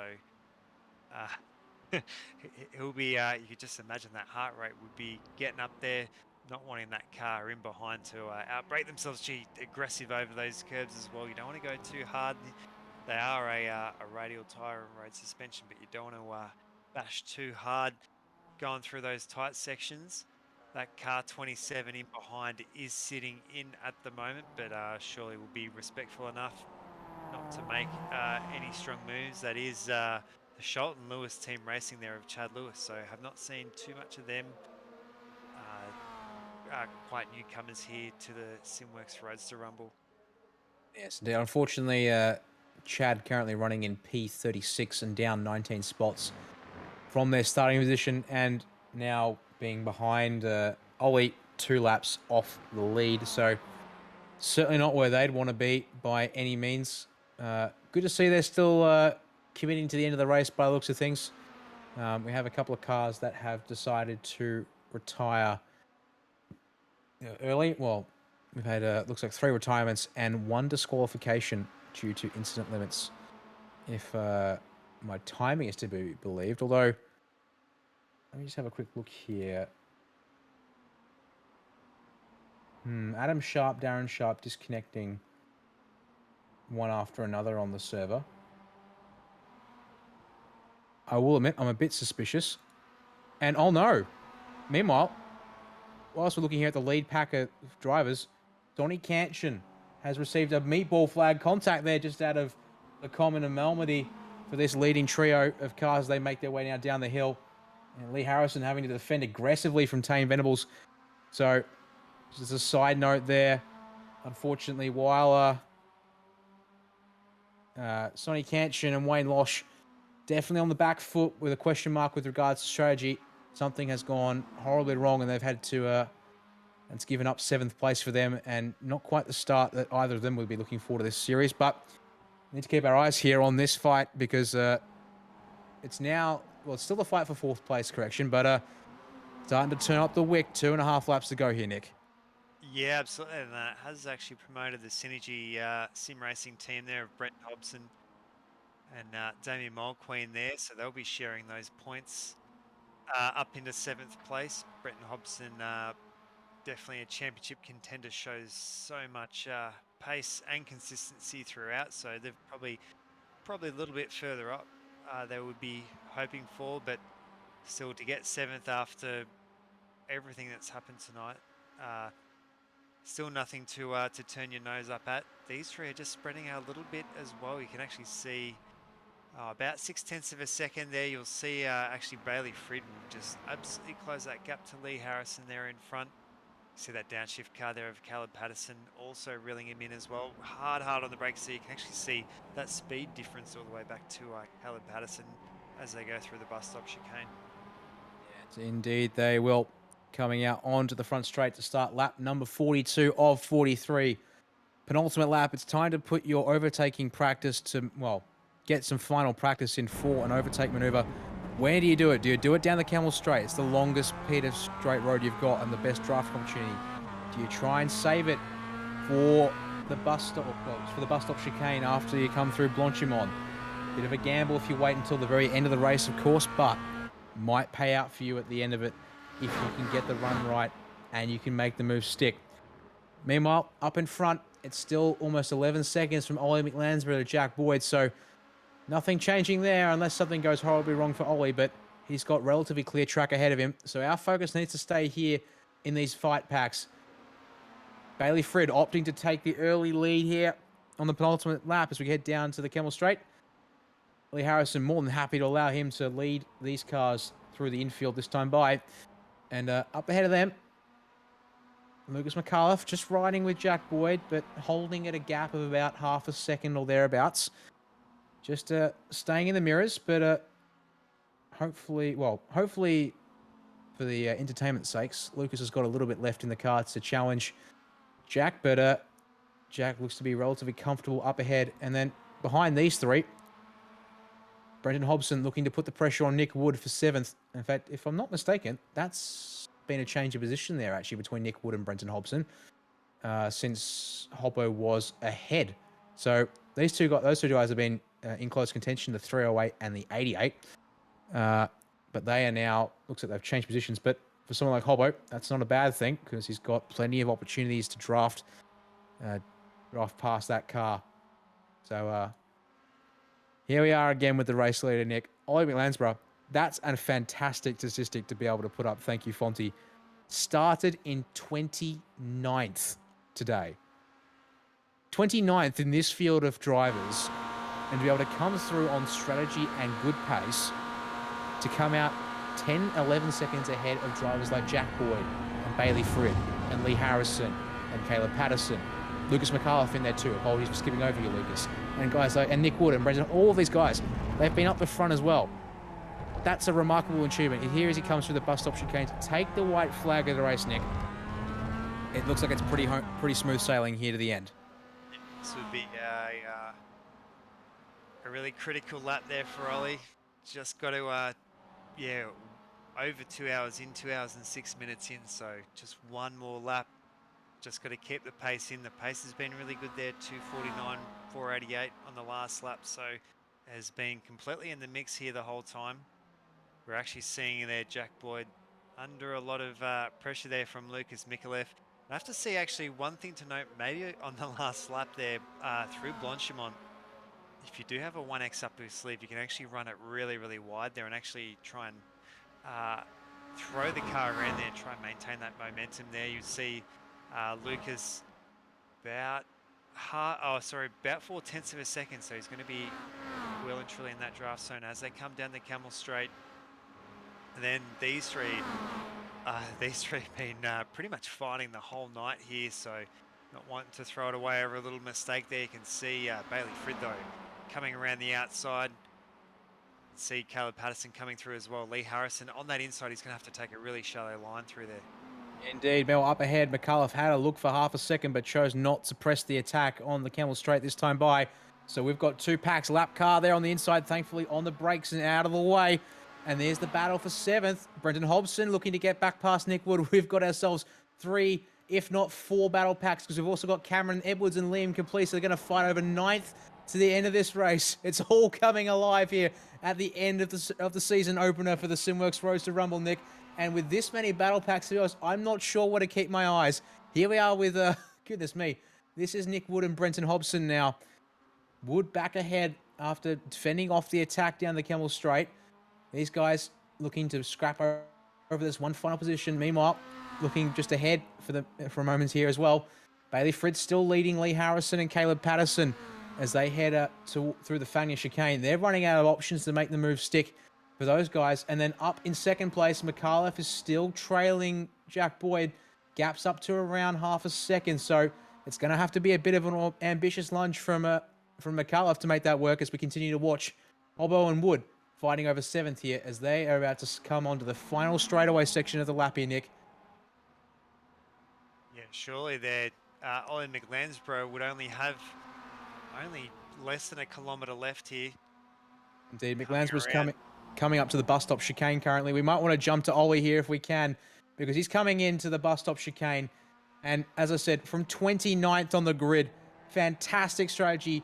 Ollie McLansborough, Cooper Allen, take a bow. Your season opening race winners here in the Simworx Roadster Rumble with style. Meanwhile, McAuliffe went for the move at the final chicane of the bus stop. Contact between Boyd and McAuliffe. And also Harrison's got off. He's going to have a slowdown. It's come alive here at the end of the race. Who's going to get third? I think it's going to be Jack Boyd here, pending a post-race review possibly for that action. Meanwhile, Hobson is ahead on Nick Wood as they come into the bus stop for the final time here, Nick. Nick Wood looking to go around the outside, but Hobbo's got it covered, I think, and he does get 7th place back at the dying breath. Meanwhile, there's one more battle pack to keep an eye on. It's the fight for 9th here. Cameron Edwards leads Liam Caplice, but front to rear contact and a Blotchymod. These guys are going side by side as they come into the bus stop chicane here. That's Caplice around the outside on the brakes, maybe, but Edwards tries to keep it tight, but, it doesn't get to work. Over-under. Is there an over-under? Side-to-side contact. Look, Caplice is going to get that position there for 9th. Oh, my goodness. Everything in the top 10's gone wild. And then just outside, Dennis Hancock going for the dive bomb and contact with Glenn Wood. But Hancock's going to lose out in that fight. Glenn Wood hangs onto the car. He'll come home. That was for 12th place. It allows Carbon Mungbean with Brindley Eastwood to come home 13th. Dennis Hancock to finish ahead of teammate Scott Harvey. And our final battle pack inside the top 20. It's going to be Sonic Canchin having to keep an eye on Neil McKenzie in the downshift Black Dog car. But nothing happening there this time by. Those cars are going to finish line astern as they were across the line there. And then that will do us. In fact, that will do us for all the battling on track here. So, goodness gracious me, it went off on that final lap, Nick. I didn't know where to look there, and we might want to see if we can grab some replays there of the end of the race. Particularly had Jack Boyd and Lucas McAuliffe at the bus stop, followed by Bailey Frid, Caleb Patterson, and Lee Harrison. They came together separately as well there, Nick. Yeah, it was almost those two incidents actually become one there. So we are going to cut to a VRS replay here. Have a good look at what happened there. So here we are. Might try and scrub forward slightly there. We're just looking at Lucas McAuliffe there. He was sitting in behind. You could see he was maintaining around about that half a second, and you're exactly right there. We were just talking about it. Have to be a really optimistic lunge there. It's very, very hard there to make back that half second. We'll see him come through Blanchimont. Very fast part of the second. See that gap still in between him there. You can kind of use that 1X there, run it wide though, but both of them kept it in pretty neat.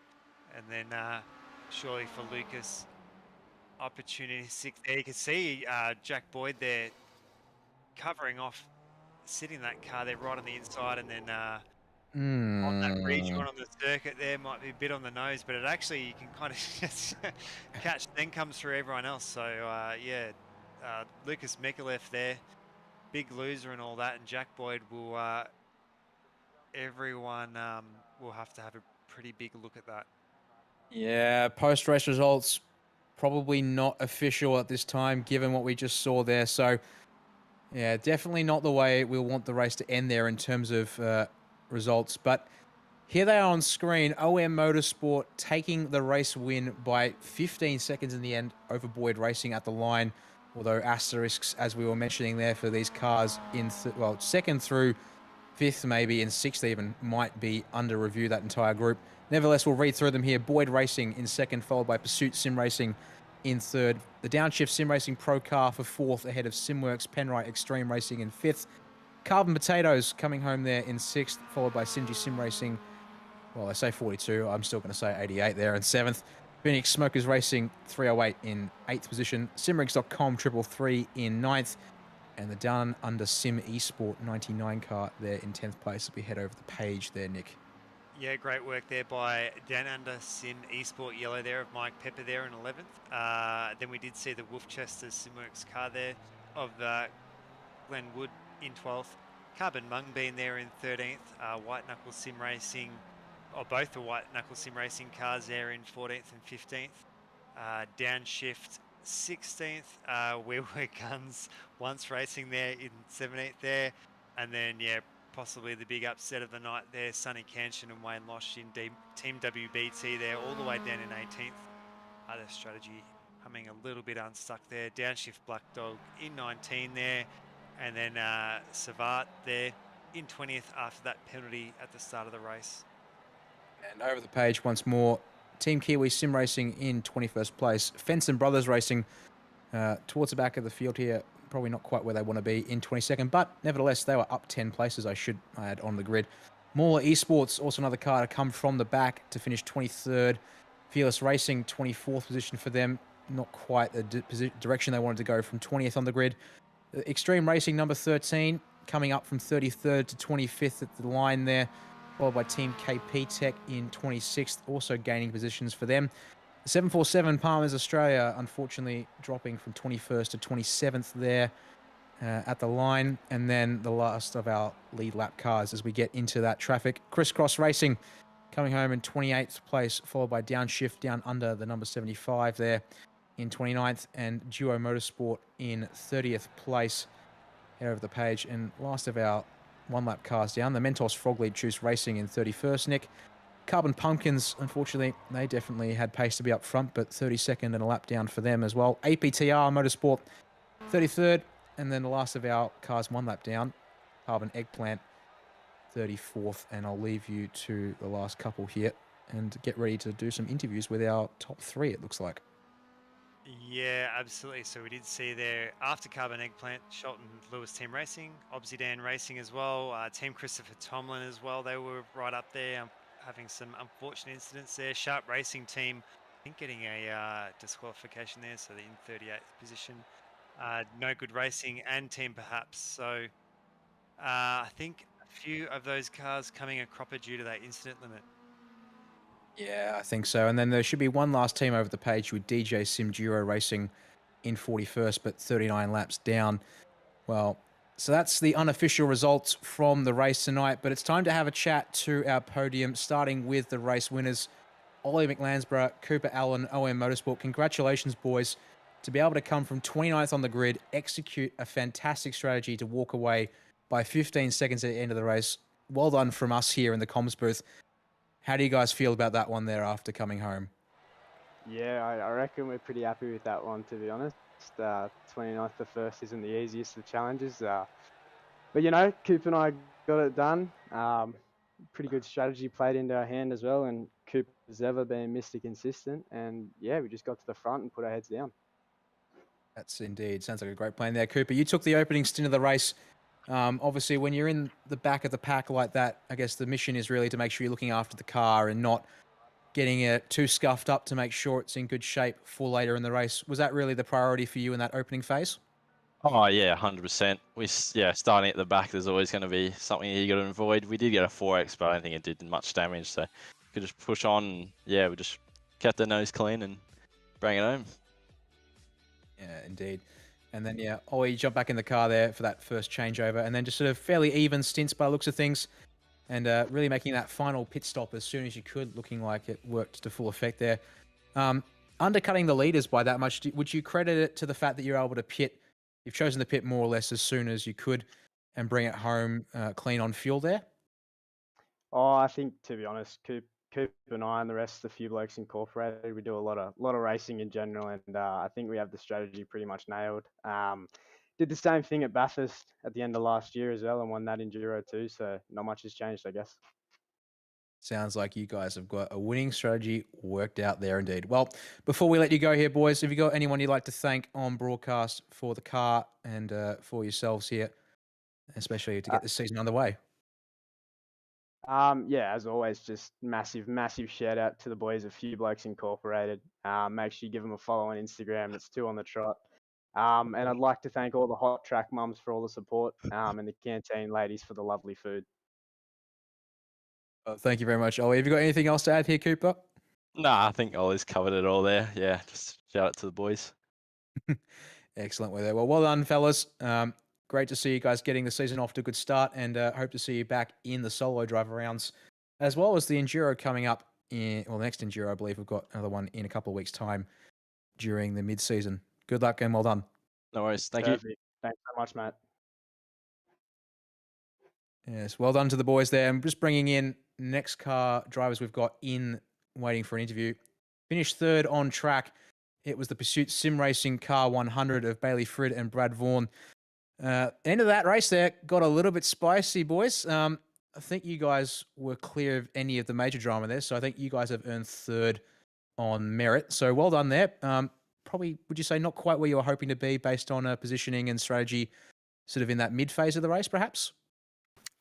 Yeah, we didn't realise about the first two cars or where they were on strategy. We thought we were fighting for the win, but they outsmarted us in the end of the day. So a little bit disappointed, but it was good fun. I will admit, look, I had me completely stumped up in the comms box as well. We thought you guys, along with Lee and Aaron, along with Tane and Caleb, you guys were the three to watch. And then all of a sudden, Jack Boyd went past you guys, and then I had to look up the road, and there was the Carbon car as well, and then for good measure, the OM Motorsport car. So looks like, unfortunately, our strategy didn't quite work out for you guys. But look, you did put in a really solid race. You kept it clean all the way to the end there. Just sort of give us your take there on what happened at the bus stop chicane there on the last lap, perhaps.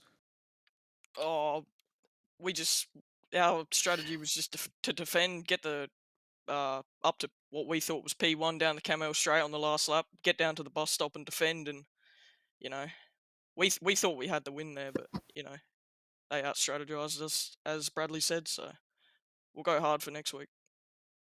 Sounds like a good plan. Well, Nick, before we let these boys go, have you got anything else you'd like to ask these guys? And it would just be a big congratulations there. We've seen so many small mistakes here from some of the cars and quite a few big ones that we saw at the start of the race. So to be able to keep your nose clean and to be able to even just make the end has definitely been an achievement in yourself. So yeah, both of you there from Pursuit Sim Racing, yeah, absolutely excellent job. Thank you. Yeah, just like to thank everyone from Pursuit, V&M Simulations, Bowler Media, Track Racer. Yeah, it's a group effort.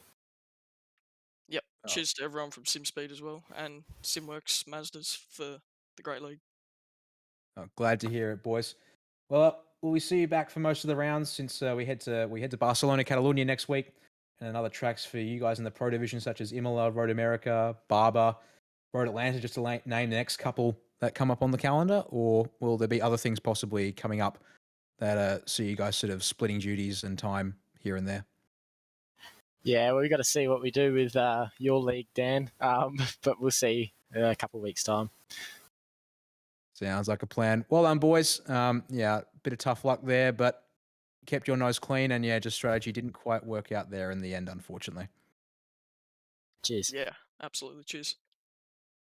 Well, that's going to do us for interviews, folks, because it looks like we don't have a second place here with us, and I suppose with P2 probably under review potentially, depending on the race control decisions there, Nick, regarding the 58 and the 226. Well, the strategy came along quite nicely for most cars, and then it all kind of erupted in a blaze of glory in the final 3 laps, I reckon. Yeah, you'd have to say there too with Owen Motorsport really starting to get a wrangle of these enduro events. Considering that, yeah, Jack and Glenn Boyd are like 2 of the fastest cars on the track in the sprint rounds there, you can see that really working together and really perfecting that strategy can lift the car all the way up for almost 30th position into that first place. Absolutely. The starting position doesn't matter sometimes when you've got such a long race ahead of you that you can work your way back into it with strategy. And yeah, given that they're talking about, now a bit of a run on form, these guys, they know what it takes to just look after the car and work your way forward in an endurance race. And if that's 2 from 2 for them, they'll be keeping their eyes on the next Enduro, which is in 3 weeks' time at Road America. But that's going to do us this week, I believe, from Spa-Francorchamps, Nick.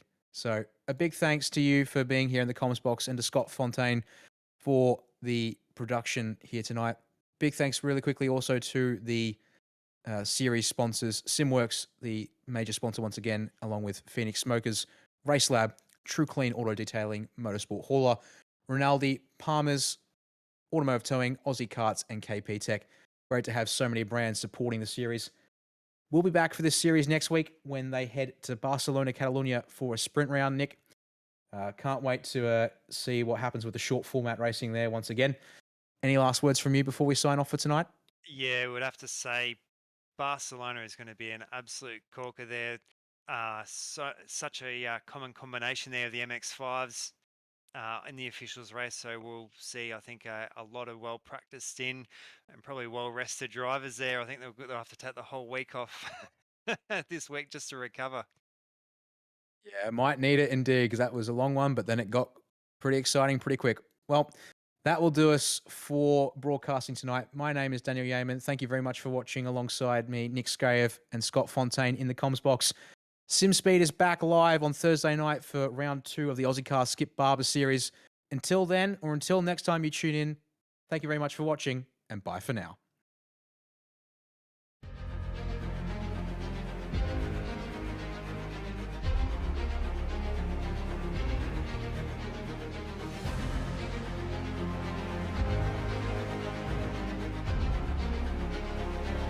This is fantastic.